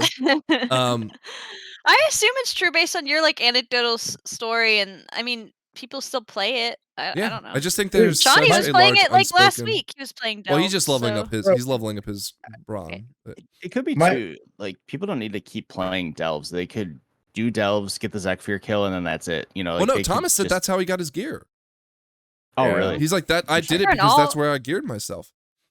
Yeah, I geared my alts using delves, but my friend Garen only does delves. All right, Karen, I can't believe you're bringing up Karen. Well, we also don't know if he's telling the truth. Yeah, no, he could be lying, but he might not even be subbed. He's just bullshitting. I did recently grab some of the few delve achievements I didn't have, so I was playing delves last week. So, well, there's more also in this interview about UI. They seem to be echoing what Holly was talking about, but without necessarily any major news to report there. And then we have a Raider IO interview, which came out today as a recording, with Morgan Day and also, I can't remember her name. I think it was like Kristen or Krista or something like that. Talking about, for example, how do they choose the dungeons that go into a season pool? So, for example, they said, well, goblins, we have to choose Motherlode. We have to choose, stuff like that. But then they also factor in, okay, are we seeing a lot of, like, for example, dungeons where the routing is free? Well, then we need to have maybe a more on the rails choice. They chose Theater of Pain this season because of the lieutenants and the pulls that didn't feel as big. You just had that one mob as opposed to the 10 mobs. So that was the reason why they kind of leaned into Theater of Pain allegedly. I thought Theater of Pain fit the vibe of like it's an arena type thing, like there's like in the raid there's like the dinosaur versus the gorilla. And you thought that's the connection they'd make? I thought it was. Look, we got Godzilla like and King Kong fighting, so let's get Theater of Pain in Theater there. of Pain. Well, no, because Theater of Pain, the whole thing is that like you're doing this like you're fighting all these guys. Proving grounds, if anything. Yeah, proving ground. Yeah, I guess you're right. I don't know. That's the connection I made in my head. It was wrong. I'm not going to say it's wrong. I'm just going to say I don't think they did it. Okay. Right. Okay. I'm excited for Theater of Pain. I love Theater of Pain, so I can't complain. There's two things I want to take out of this interview that isn't listed here on it. I'm not going to play it, but one was Morgan talking about the exploits that went into season 1's leaderboards. I don't know if any of you guys have been following any of this, but there's I can't really understand what is and isn't happening. But in their preview post for it, they kind of talked about it because Morgan addresses that they're fixing the exploits, but they're not punishing them. I know Ellesmere, who's a big Holy Paladin content creator, had a tweet the other day where he it was like a 3-tweet thing where he went off. Yeah. Oh, perfect. Give me 1 second, I'll pull it up. Well then, show it. He talks about how the top 50% of the leaderboards in Raider IO is exploit. So I'd never really noticed it, but that seems like a pretty big issue. I'm nowhere near the top, so why am I even bothering? No, and I mean I don't, because the truth is it's not a question of whether they use the exploits. It's a question of why isn't Blizzard responding or telling people it's okay. Now, from what I could tell, go on. Is an exploit like when I take the boss and Grim Batol into that nook and then we dismiss all the mechanics? Is that what they're talking about? No, it's like the holiday buffs, like the rogue at the beginning of the season. I think the rogue damage or whatever. So here's some examples. And most of these were fixed either eventually or quickly. But one of them was getting group buffs from follower dungeons. I think we actually even mentioned this on the podcast at one point. Nice. So and leaving the group at a perfect time in order to be able to take the taking Arcane Intellect when you don't have a mage, right? Another was story mode. So after the follow dungeon was fixed, players still managed to find a way to get the non-group buffs into M+ through story mode, which was going to the raid. And then there was Cersei Circlet. People figured out how to get the upgrades faster. Now, granted, that was a very minor and Scrap, you even called out you thought that the ring was a huge DPS gain for us. I simmed it for myself. A huge general gain, it made it easier on the healer and easier on the tank. And it gave me a 1.5% upgrade from a myth track ring, right? And why were people exploiting it if it wasn't that big of a deal? No, they exploited the ability to get it to max level quickly. Oh, okay. They just essentially skipped 6 weeks as opposed to right. So I think that was also fixed, but and of course everyone caught up, so it's not a huge deal. What apparently is going on right now is unicorns. is they were using things like the Winter Veil buff, and so Mistletoe would give you versatility and infatuation from the garrisons. Apparently, would give you an insane amount too. like well, they say non-trivial amount. I don't know what that means. Tens of thousands, like really high amount of verses. Well, crazy. that's the lunar. I think that's the Lunar Festival one. Oh, okay. Right? So during Lunar Festival, there's a way to manipulate lunar fortune to give you billions of health. Oh, that was this was relatively quickly fixed, but it did cause some groups to completely steamroll dungeons. Example: Grimbotal 17 in 12 minutes due to an interaction with Preservation Evoker's Life Force Mender, which would give you living flame and fire breath additional damage equal to 1% of your maximum health. Right, so you essentially just send yourself into the stonks. And then of course there's some other ones, Legion Unicorns that would give you a buff, and then the Dream Surge, people would be able to, I guess, get a 5% damage buff on that. So it looks like all throughout the season, and I don't know if this is commonplace for other seasons, but it looks like all throughout this season at least, people were just mining whatever buff they could sneak into and plus. And Blizzard fixed most of them, of course, but didn't punish as far as I can tell. Yeah, they didn't get their points taken away or anything. Or at least not the ones that are currently, per Ellesmere's, of the top 100 players in Raid Arrow this season, over 50% of them exploited to get their score using follower dungeon story mode, raid, worldwide, combat buffs. That's a good point, Frank. Did you look at the arcane mages? How many of them were exploiting that are ahead of you? You might be further up than you think. I wouldn't even know. Bullshit. I wouldn't even know where to begin checking that. But I guess, does this matter to us? Do we care? To me, no, but I can understand if you're like trying, your whole life was leaderboard, this would be really annoying. Or if you're title chasing. You're title chasing, then it feels like, oh my god, I feel like I have to be exploiting the game when that shouldn't be encouraged. Like, I think on Radar.io, simply put, they should just have a exploit and non. If they can easily determine, like, cut out everything with this bit, this and this and this. Sure, but like, Radar.io is not the one who gives the title. Oh, that's true. If people are like right on the edge of title, I don't know. If you're right on the edge of title and you're like the fucking exploits, you need to take a breath because, like, you could have just played better. I don't think that's very fair to them. No, like here's the way I look at it. Right? I'm not being fair to them. I obviously this is on Blizzard's shoulders for not dealing with it at least quickly enough. I know they were fixing things, but they should have addressed it and at least made a blue post saying, if you are found to continue looking for these things, you will be harmed. That said, though, I do think with at least the holiday buffs, Blizzard did say that they wanted to. Oh yeah, here's right here. This had players wondering if they should use it, and the best thing people found was a patch note from 2019, which seemed to imply that they like fun holiday buffs adding to the game, right? So maybe that's why they didn't fix these buffs and haven't punished them. They can't say that we're giving you a buff and that's an exploit. Like, that's that's pretty fucked. What they should have done. You. Oh, go ahead. I was gonna say they should have known when they were designing Preservation Evoker that Life Force Mender was going to interact with this buff in a poor way. They just should have known that. So that's a bug, right? Like, I would consider that's like a bug that wasn't working as intended, right? The holiday buff is like working as intended. Yeah. Sorry, the Winterveil buff. Mm-hmm. I mean, it's easy to disable all that stuff when you start a Mythic Plus key. And I don't know why, like, they should just say, hey, if you're doing Mythic Plus with a timer and it's competitive, then just disable all that stuff. It ain't that hard. Mm-hmm. So yeah, but I'm sure they have to think about like, we have to disable the Legion Unicorn buff. Like, well, they did do that. They did find it. I mean, look, it was eventually fixed. Well, they did eventually find it, but it's like, I don't think that they can just like do that. Or what they should do is, instead of a blacklist, they should have a whitelist of like, these are all the buffs you can take. No, because that'll be a lot. That would be a lot less though, because it's like all the class buffs and then like food buffs and pot buffs. It's like, okay, so there's a whitelist instead of a blacklist. I don't think anyone's gonna get upset with the idea that there are these buffs that got exploited because they fix them, or they don't fix them, and it's like, okay, well, it's fair game. I think the problem people have is there are people who've used the follower dungeon buffs and haven't had their score vacated. Right? Yeah. Well, it's we talked about this before with like when people are using exploits and then a week later they get banned for a week or something like that. Like I feel like it's such a gray area of like what's an exploit that I can get away with and what's an exploit that I'm be punished for.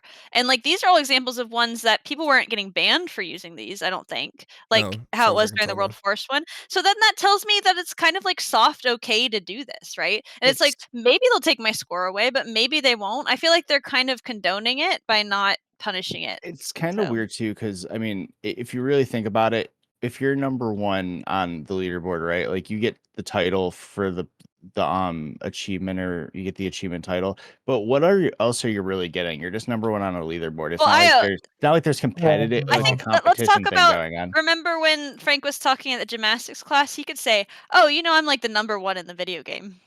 Like he could say that instead. That's Say pretty it's the cool. number one. Here's the thing, man. I don't care about this stuff. I think it's a waste of time to talk about. But I do think that if I cancel the podcast, everyone. No, but if I use an exploit to increase my score, I'm not personally going to feel good that that's how I did that, right? Yeah, they don't care. You know, they don't care. Some people don't care. Yeah, some people don't care, and they're just bad. I wouldn't and care. Whatever. Of course you wouldn't. What the hell? Yeah, that'd be awesome. Obviously, there's like a Raider IO leaderboard, and the WoW score it's inspired by that, but it's also in the game itself. There's not really prestige to being number one other than like bragging rights. So I could see Blizzard also not seeing it as a huge priority, where they're just like, yeah, you're number one, but you just got a title, and that's really all you got for it. You know, like well, they got the title whether they're number one or number 1,000.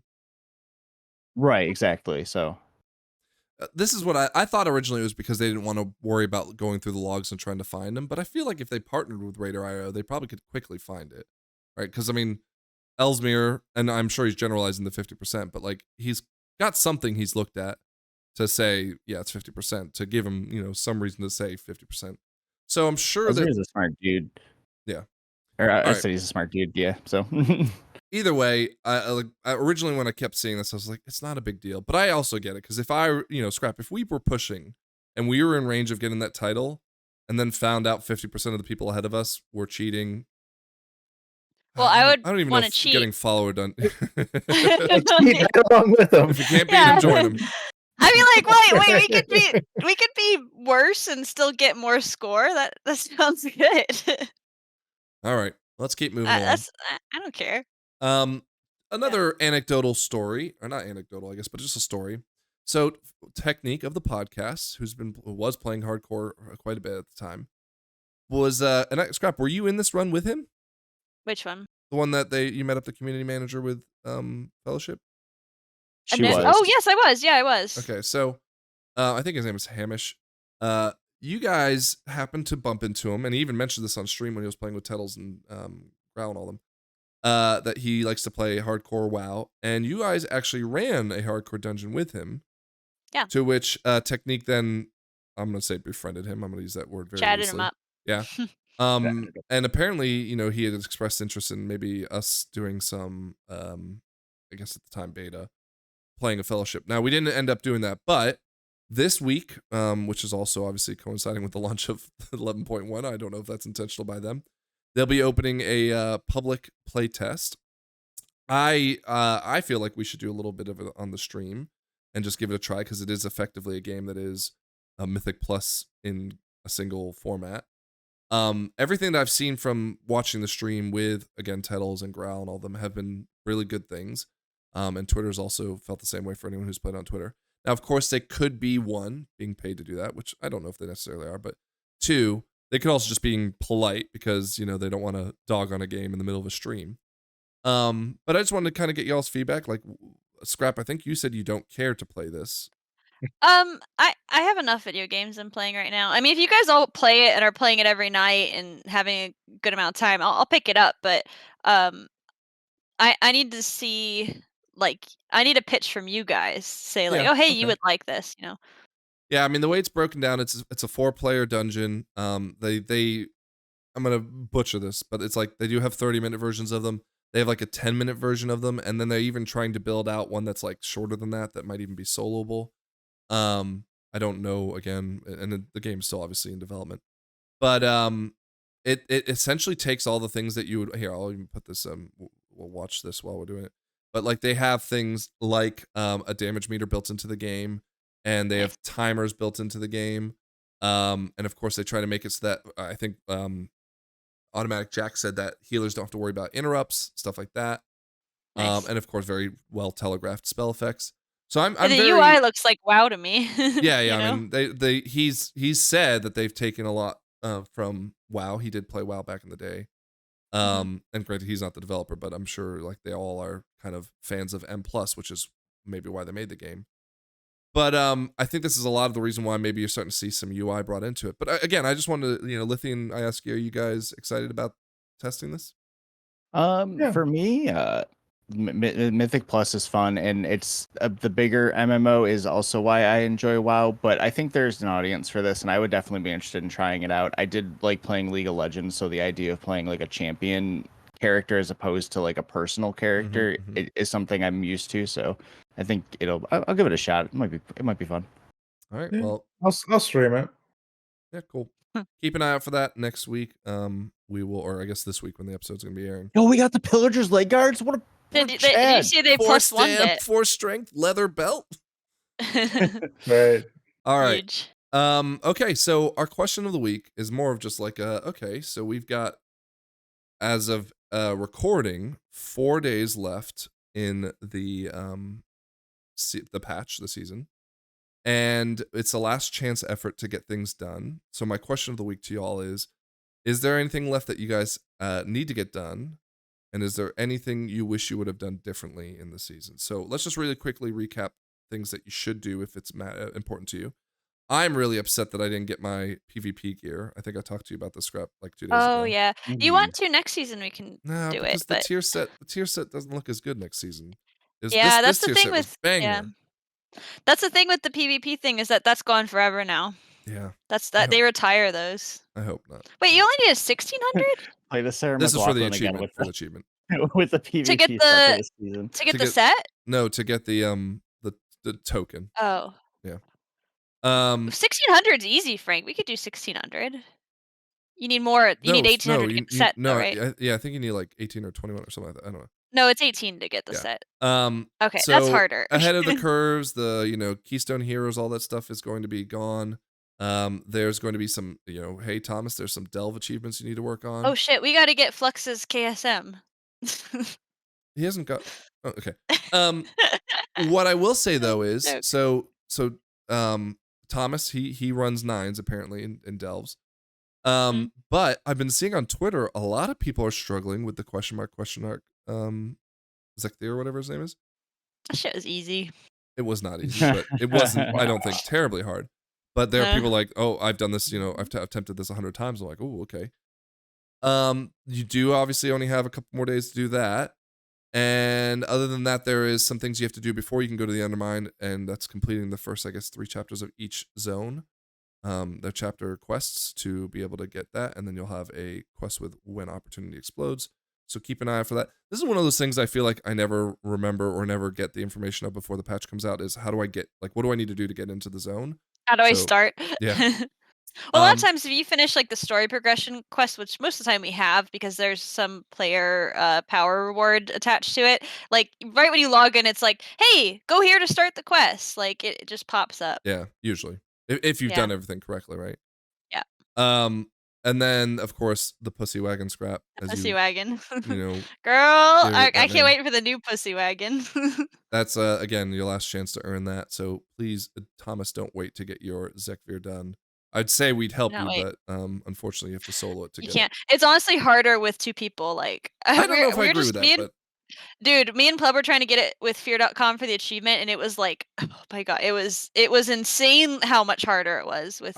But I also think people. Like it's the same thing as like an M+ dungeon. Like if you coordinate correctly, though, it's not that bad. But just like we were only doing the first question mark. This was really early in the season when we weren't kitted or anything like that. But the first question mark one, I just waltzed in and no problem. I did it repeatedly multiple times. Like it wasn't too bad, but just like the damage output you're required with 3 people, it was not balanced to be done with 3 people. I don't think the way it was done with 1, but that's just maybe we just had a bad comp for it or something, but it was actually really fun because we were genuinely just trying to get a little bit of prog, and it was hard.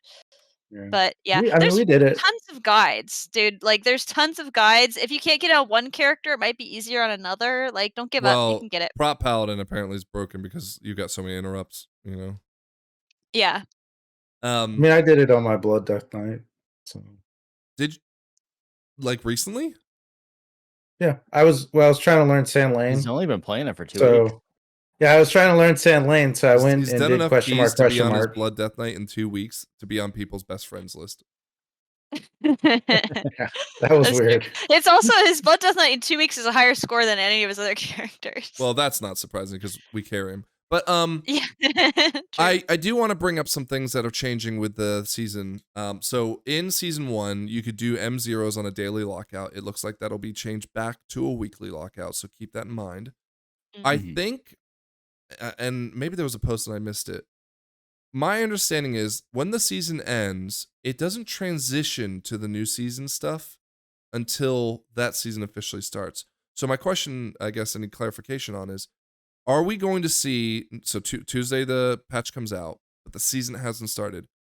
If I do M0s of Theater of Pain or Motherload, will I see, 1, the upgraded version, and 2, like, will I be on the weekly lockout for 619 gear or whatever it's going to be?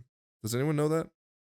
No, I don't. Shouldn't we know that because we're supposed to be informing the people? We are the podcast for the rest of us. The news So sources we don't give know us that. this information. Scrap, I'm literally reading off a Wowhead. I don't know shit. I was gonna say I literally. And as we've seen in this podcast, I'm not a good reader as I get things wrong constantly right in front of me. You know this for a fact, but you will never lose me on the podcast because otherwise I would not know what's going on in WoW. Like, this is where I learn everything. So you don't know, I don't know. Like, so next week, what are we doing next week? We're doing Delves and Undermine. M0. The zone will open. We're doing the quests, yes. Yep. Drive. We're driving. Yeah. Yeah, but what are we doing to gear up for the following week? Nothing.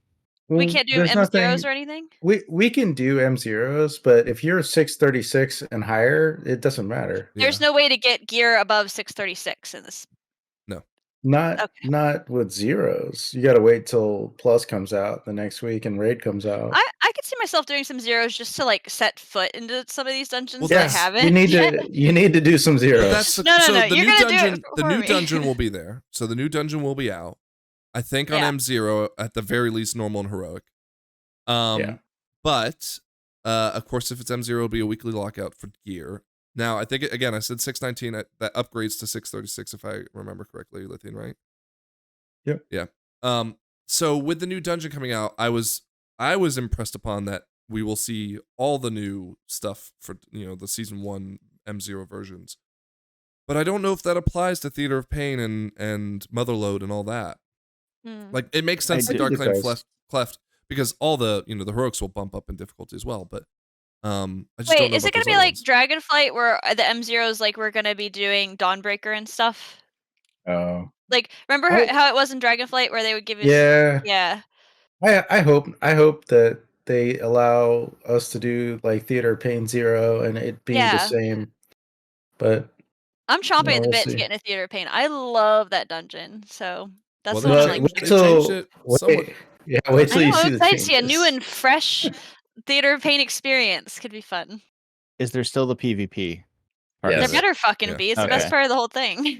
Yes, and Scrap won't just die. No, I won't. Ever. No, I historically won't. Even on a high key, I don't give a fuck. I don't care about your score. I don't care about mine. I care about killing you. At least you're at least you're committing. Yeah. I'll fuck you up. So yeah, I mean, I think the new dungeons will be in there, and comments, please tell us the one way or the other. And I'd ask that you just don't answer it. Like, try to link us to where the answer is so we don't just give out bad information. Just speculate. I mean, we're speculating at you, so feel free to speculate back at us. Yeah, fair enough. Speaking of M0 dungeons or just dungeons in general, I wanted to take a quick peek at our tier list of the season 1 dungeons and see if there's any last minute disagreements you have with where we put things. I mean, I never agreed with this list, so why do y'all hate on this? Dawn and Ara can stay in S. I'd say you can maybe bump up Wake 1 and maybe move Stone Vault and Grim Batol down 1. So, Lithian, I know you're gonna have a discrepancy with this list too, because we're like enjoyers of art. You know, we don't put just the easiest dungeons at the top and the hardest ones at the bottom. We really take in the whole dungeon like a fine wine. And Arakara isn't even like them being easy. Those are literally the 2 best dungeons of the season. Dawnbreaker can suck I'm a dick. excited. I'm excited for them to come back. I love Dawnbreaker. I think Dawnbreaker is great. Yeah, Dawnbreaker is an A. Siege is a banger. Okay, hold on. Let's go through this. Let's not jump around. So Dawnbreaker, Io and I say S. Lithian, you're gonna have to convince us heavily to move it down because Scrap wants it in A. Below Echoes at least. That dungeon is I use your route, bro. Come on. Yeah, but it's so buggy, and we had this discussion at the time. Is that it's not buggy anymore, really? Yeah. But also the timer is like fun. overwhelmingly cushy. Like, who cares? Why? It's about like the dungeon. It's not. I'm talking about the design. Is it a well-designed dungeon? It's very cool. She's saying this, and then as soon as we get to Necrotic Wake, she's gonna be like, "Fuck the design. This is awesome because it's AOE Express." I like Necrotic Wake. I would put Necrotic Wake A. So no, I think Dawnbreaker off the rip had so many bugs, and it was such a painful dungeon to play. They fixed most of the bugs. The issue is on the boat. There's still so many bugs. You still go through the boat sometimes, and you still can't drop sigils in certain places. Pathing is messed up. Listen, remember when you fell off the boat and you couldn't mount? Right, like if they fixed those things, I'd probably leave it higher, but I'd say it's definitely below Echoes. So because if there's one part of the dungeon which 10% of the time breaks, and even then of that 10%, maybe 1% of them results in some sort of wipe because it's just trash, right? Like it's not like you can't respawn. I'm paying You're going to move this down from all the other wonderful things. I'm not saying it doesn't need to be fixed. I'm just saying, okay, so can I say Dawnbreaker? Like the design of the dungeon's so cool. The boats is cool. The open route is cool. So but the things you are should any be of the bosses rating it with are cool, but those things are cool. But the trash is largely forgettable. No, and the bosses are too.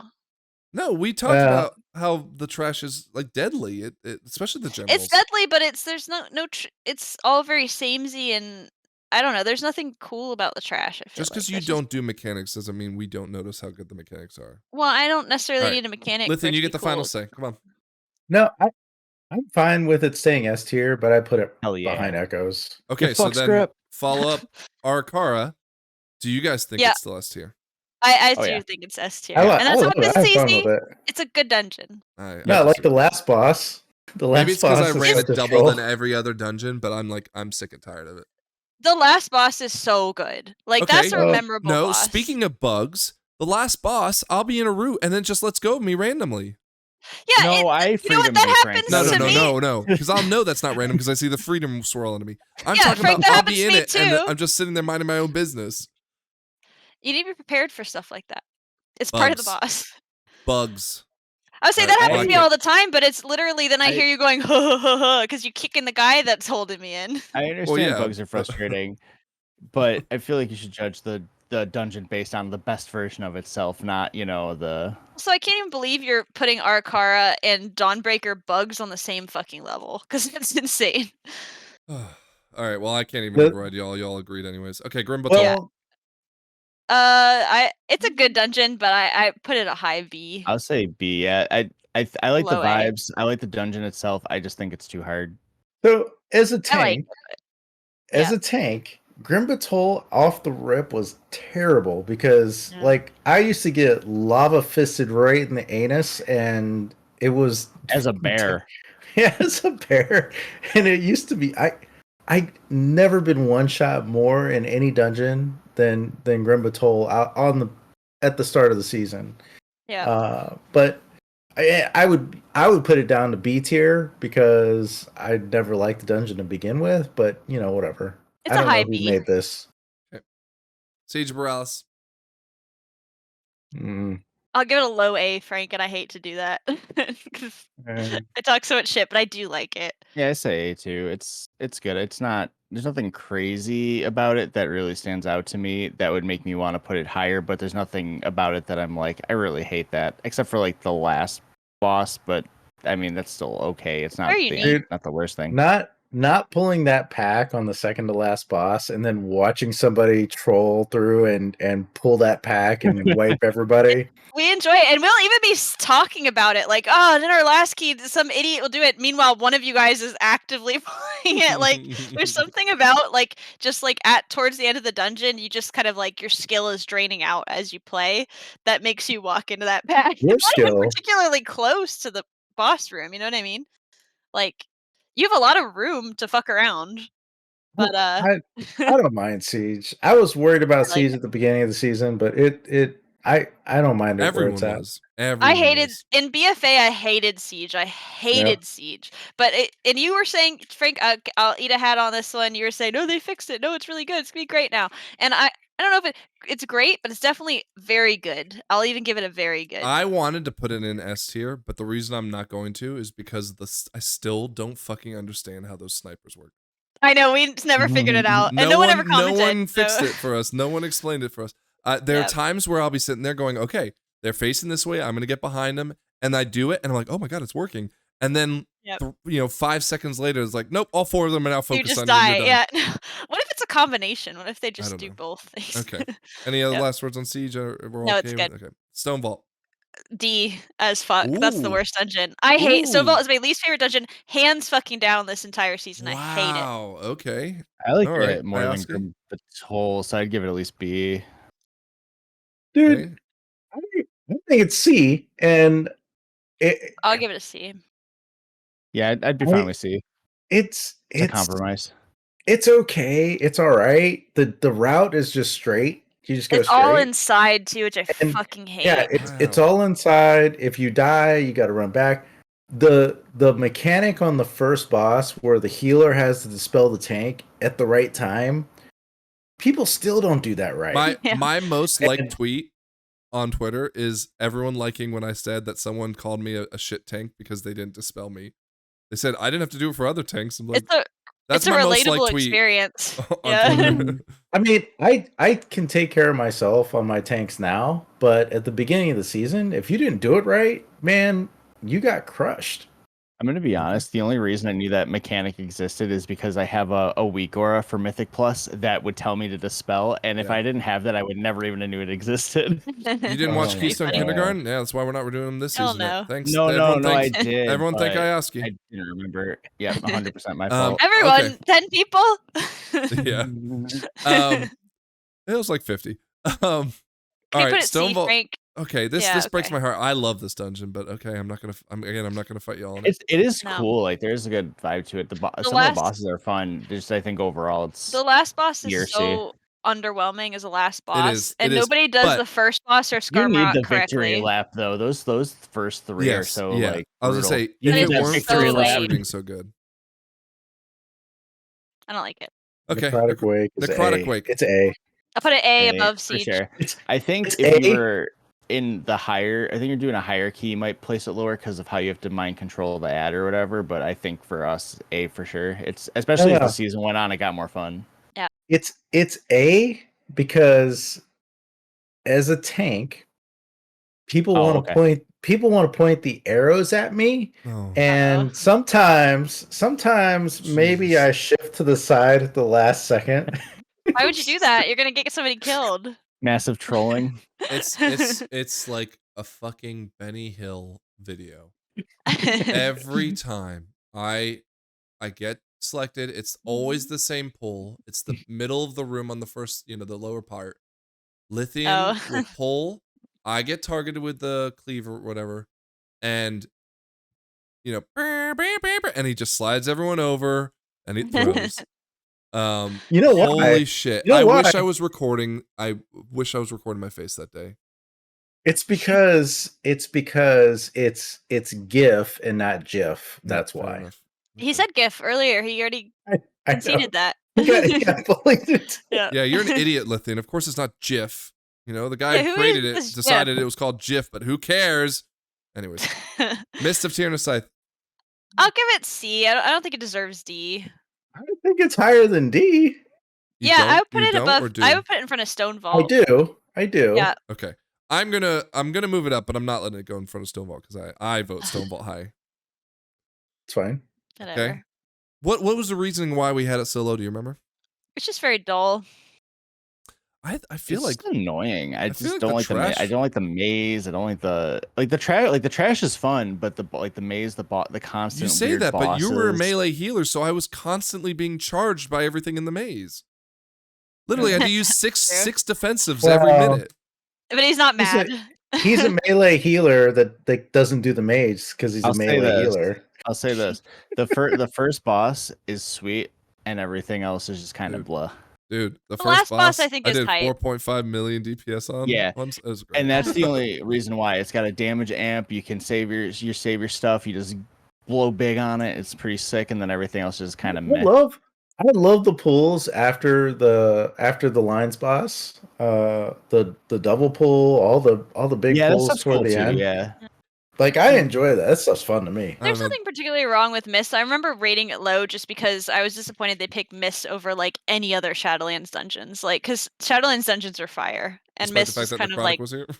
Well, Necrotic Wake I said was a good one, right? But then Mist is kind of like, oh, why that one? If they put Sanctum of Domination, not say what was that one? You wanted yes. No. Start with like an S. Mario Party. The other angel one. I hate that one. Yeah, the Bastion. A couple really good mini games, and a bunch of them are just kind of blah. Why can't I remember the name of that one? It's not Sanctum of Domination, but it is like it was like SOTD or something like that. Okay. SOT, Sanctum of. All right, don't worry about it. Bullshit. City of Threads. Or like City of Dreads. Put that up to A tier at least. In front of Necrotic Wake, yeah, for sure. No, it's one of the best in the whole season. Honestly, it's gonna be memorable. I will say, I actually do like the bosses in it, but man, I don't ever want to play it. It's weird. It's like I like it, but I don't ever want to play it. It's crazy. I get excited when I see this key. Here's the thing about City of Threads. Once I figured out the first boss, it was fine. That almost broke up our team, dude. Jesus. Yeah. The first boss, like whoever had the idea to stack and then spread. My fucking idea. That explains it. Explains it. So bad. He's just trolling. He's just trolling. Literally, nobody would listen to me. Idea. No. Because people would spread, and then I'd get hit with both orbs somehow without moving. Because if it doesn't work if everybody's not on the same page, right? And like the only thing you have to do is just don't hit the tank. And then if everybody stands on the tank, then you're not. As long as they're not hitting the tank, they're not going to hit you. It's the best strategy. And by the end of the season, you guys, it is the best strategy. It is. Like, I'm so mad at you guys for this. Like, it was like literally like hurting fucking the stupidest cats on the planet trying to get them to do that boss the way I wanted them to. Past the first boss, past the maze, I thought everything else was great. I had the healers had issues with the big ogre boss. The third boss is still really overtuned, I feel like.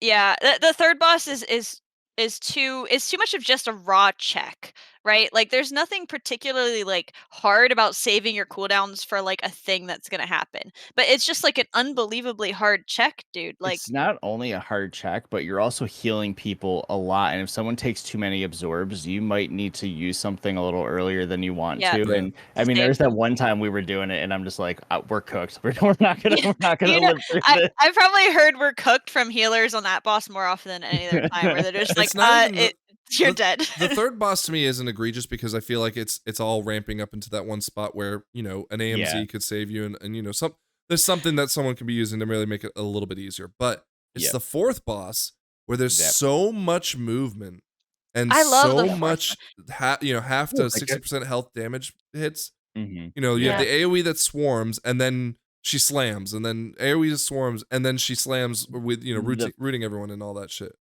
The fact that dot used to overlap into the slam was a war crime, and I'm so happy they nerfed it. Whoever made that decision. Yeah, the adjustments they made to that boss are absolutely warranted, but once they made those adjustments, that boss is pretty perfect. I love the dance around the room. Scrap. And You're even saying like as a DPS, it is fun as a DPS. I know. It's horrific. It's really fun. I'm guessing also as a range DPS, like where you're having to cast and constantly move, that's probably really frustrating. But as a melee DPS, you know it's coming, and you're like, okay, I'm yeah. As a melee DPS, it's a really enjoyable fight if the tank is doing it correctly. Just carefully. It seems like a really fun boss to tank also because there's a lot of like precise movement. I like it. My favorite thing is to see how many people I can kill with the tank buster. Yeah, I know that, Lithian. Mister, I'm going inside and then just not. Or just changing your mind. Are we sure we want halfway Lithian through. to be our E-team tank going forward? I think he's the only one who can. All right, so where are we putting City of Threads? At least A. Come on. At least A. All At right, least Scrap's A. voting A. I'm not voting A. I voted S, but at least A. Lithian. Highest I'd go is a low B or a high C. No, God, Lithian, no. This is such a memorable dungeon. It is. I'm never gonna forget it. Yeah, I'd go with like C. I guess. I can't put my man's in C. It's gotta at least be B. It's better than Gribatol. Come on, man. So just okay. Before I move this, let's be clear. Yep. We're not, and no one's saying D. So that means that Mist of Tyrannus Scythe is the worst dungeon of the season. We were right about Mists. Yeah. I think that's fair. Is it able to overtake Stone Vault? Yes. Fuck yes. You know my opinion. I do think. Honestly, I don't know. I'd run a Stone Vault before I'd run a City of Threads, which is kind of weird. Well, you're a healer. No, you're a healer. Oh, okay. I'm gonna land it right there, Yasi, because I'm with you on that. That's fine. It is criminal how much harder it is to heal that than it is any other one. And I don't care how good the other things feel. It is, again, I play Mistweaver. I've gotten to the point where I can do 11s. I have a 12 cot right now. I don't even want to think about You have to do that because Io needs it. Okay. Well, anyways. That sucks. I don't think he wants to do it. It sucks. No, we have to finish the arc. But it's good to see that nothing fell in the D tier that was completely avoidable. Mm-hmm. Right? I don't think you want to throw Mist down there now? In any of these that would have made them terrible dungeons, they're just things that don't make them great. And then overall, how do you feel about the season as a whole? That's solid dungeons, you know. It's 6.5 out of 10. I'll give it more than that. Yeah, I'd give 7.5. Yeah, I'd give it 7.8. 7.8. Okay, fine. 7.8. Yeah. Okay. Peer pressure. Last thing of business, and then we can call it. Almost at 2 hours. Fuck. Here's our last. Okay, cool. This is the meta list, I should say. Now, granted, I should tell you there's some factors in it. I've only looked at keys above 13, and this is what you're seeing from the meta. Give me a second. Oh, I don't even know if I have it anymore. Shit. Wait, this is for this past season. Yeah, for season 1. Yeah, okay. We had Arcane Mage, which ended up B tier, and granted they did nerf it pretty heavily later on. But Fire and Frost are doing pretty well comparatively to where they're supposed to be. Og, of course, really well. Balanced Druids, you fucking donkeys. Jesus Christ. I'm surprised Fury Warriors so high. I feel like I played with no Fury Warriors. Because you don't take them to your groups. That's true. We talked about this. Let's see. Hold on. So Outlaw had at the beginning of 11.1.5. Outlaw was huge. Fury Warriors, did almost as many keys as Survival Hunters did. Oh yeah. I saw a lot of Fury Warriors queuing, but because they have no utility, I didn't. Oh, they were queuing, but when Enhance and Frost and Outlaw and Ret Pally. Why is Ret Pally so low, man? Let's talk about a second. Oh, I'm looking at the tier list, like the B, A, B, C. I'm not. Oh. Yeah, that's threw me off. Oh yeah, actually that's a good point. It's probably what is that? rating. What is the B? It's their rating, tier list. Their rating. So. Because there's so many bad Ret Paladins. That makes sense. It's whatever their max rating for, I guess, a particular, the highest key possible. I feel like they cap off because their single target damage doesn't quite meet it, but I swear, but they were my number one played with spec because there's just so fucking many of them. But I have seen some Ret Paladins really do some good single target. It just might be very hard to do. I don't know. There's not a lot of DPS I'm playing with that are consistently overtaking me, but Ret Pally is the one, and it's not by a lot. There's nobody who's head and shoulders ahead of me, in pugs and stuff, but Ret Pally, I'm consistently that guy's gonna do as much damage as me or more, Well, for the most part. And what I want to point out, Bach, if you're listening, longtime viewer of the show, Fury and Arms were A and B tier within the melee set, and that's before they've gotten their, well, at least Arms has gotten a big buff. So, for those of you that keep saying, Warriors don't have this and they're not getting taken. Yeah, they are. Especially at the levels we're playing at, which is, again, this is the 13 to 18. If you're a warrior, you have to pug your own key. That's just the lot you've been dealt. Look, again, as an Arcane Mage, So arcane Yeah, mages. but you have heroism and fair enough. Okay, and a fair enough. decurse. Yeah. And food. Only one dungeon needs a decurse. And int. Who cares about food? The healer cares. I don't know. But you have heroism. Come on now, and decurse. Those are both huge. Yeah, heroism. And range DPS, which are harder to come by. No, not when you have Aug flying around and balance druids being absolute shitheads. I don't know. Sometimes the problem with an Aug is that you have to commit that you're not gonna die. Man, look and I can't always commit that. Fucking play arcane, of course. Nobody want to touch that shit. Well, this is again the 13 range. Every time I play with an arcane mage, it's embarrassing. Dude, every pug that I've played with arcane mage does fucking dog shit. So I wouldn't play with anybody but you. This is a little surprising. Where is the shaman? What the fuck? Yeah. Now again, this is 13s and above. What is this data? Very low key. Not very low because these are obviously low. But yeah, Mistweaver. They're definitely running more shamans, but score wise, monks performed better. So that's interesting. I definitely pushed some 12s, 13s with Mistweavers. Shamans are good pug healers, but I think they don't do as much DPS as Mistweaver disc, so they probably don't do the keys as fast as they do. Maybe. So there's your official tier list for healers, and then of course let's look at official tier for the list 13 to 8 routine range. Brewmaster and Prot Warrior. Yeah. Didn't you say earlier, Lithium, that Blood Death Knights usually are always at least halfway good? I think they are. No, they're terrible. Here's Boo-hong season. So, they can even complete an 18 like a Brewmaster can. I think Blood Death Knight is one of the more technical tanks. Like you actually have to be good at it to succeed, and the challenge is fun. And that's more. No, I mean it's hard. Like when I play Guardian Druid's easy, right? Vengeance Demon Hunter is easy. Prot Paladin I'd even say super easy. Brewmaster is harder, right? And I don't play Prot Warrior because it's really hard. Brewmaster is hard, and Blood Death Knight is hard, and that's why I want to play it because I think it's challenging. But tier lists are dumb. I think, I think if you're good at the game, you'll be fine. Yeah, that's kind of like our motto. Yeah. Yep. All right. Well, I only point this out because, as we always say, tier lists are stupid. Don't listen to them. Play whatever. And actually, Morgan Day in his interview said, like, look, I'm always an advocate for not following meta because if you have that one person that plays their class really well because they played them throughout, they're almost always going to be the better choice in a dungeon. To which I think someone in chat said on the stream, like, well, hold on though, but you can't. There's no way in game to know someone's played their spec for 10 years or whatever. Which is where maybe WoW Op can have some kind of impact on that. Okay, well, that's it. That's it. Any last words? I ask you. Nope. Excited for season 2. I guess I don't know. That's it. Damn, dude, come on. This is a podcast. Fellowship. I'd playtest Fellowship. Yeah, help a brother out.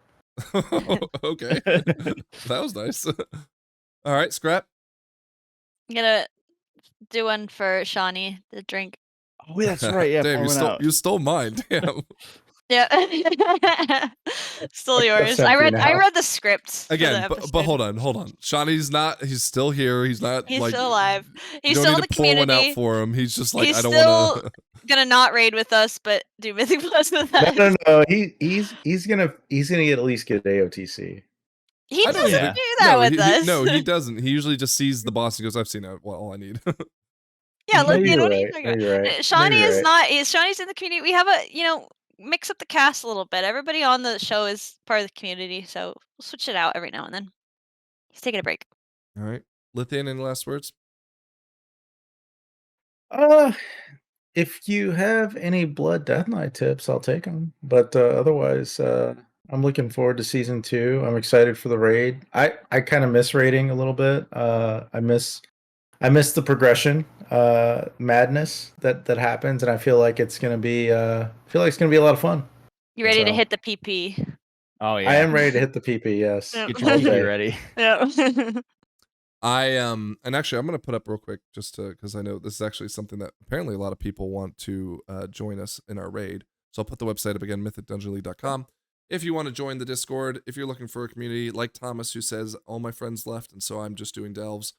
don't be afraid to come and join the Discord. You can go there, mythicdingerleague.com. Okay. Is Thomas gonna watch this? I don't think so, but maybe one day he'll come across and goes, "Oh my God, it's that donkey." So my last words this week are write down when you have an idea, because I had a thing I wanted to talk about here, and I was like, "Oh man, this is actually really good," and I didn't write it down, and now I can't fucking remember it. So, God knows I'll try to remember it over the week and save it for next week's episode. I always say about that, if you can't remember it, it wasn't that important. No, because I remember sitting going, "Oh damn, that's good," but I was probably like changing my son's diaper, and I was like, "Oh well." I don't know if Scrap's the person. You should be taking that. Well, I get told that a lot, so so I'm just relaying. Frank's got that old man energy. It's fine. Yeah, it's the old man brain. I'm worried that I'm going to die. Okay, my other tip of the week. Get some sleep. I'm worried I'm going to die at the age of 50. Don't let your friends explaining to my friend at the gym with the girl, like the gymnastics, and it's like, well, he's like, when do you play? I'm like, I'm gonna 2 a.m. I'm gonna die early. Yeah. Oh, God. Don't let your friends who get up at noon convince you to play until 4 a.m. Unless storm scrap. Yeah, unless there's a lot of fun to be had. That's right. That's what I told him. I said, yeah, I'm staying up till like 2 or 3 when the season starts, because there's just so much fun to have, Well, you can't go out on a loss. You can't go out on a streak. So, like, what do you say? You can't go out. You can't go out. Yeah, you can't go out. That's what, when I was doing arenas, that's what was the joke, is that like you can't go out on all these rules. So it can be summarized with you can't go out. You just can't go out. All right. Well, for the rest of us, that's the end of the episode. Episode 40 next week. We'll talk a little more about meta, and of course, we'll get all our first impressions of actually playing the patch. But until then, Fellowship, playfellowship.com if you want to sign up for their thing. I think you just got to like wishlist it on Steam. We will be streaming that. Twitch.tv/LithianMDL, soon to be made MDL Lithian, and Twitch.tv/MDL Frank will be streaming all week. Thank you everyone for watching. What? Yeah. I'm gonna put Bray MDL Len, or like Scrap MDL Claw, like right in the middle. I'll fix it. Yeah. All right. Sorry. Have a good week, everyone. We'll see you next week. Bye. Yep.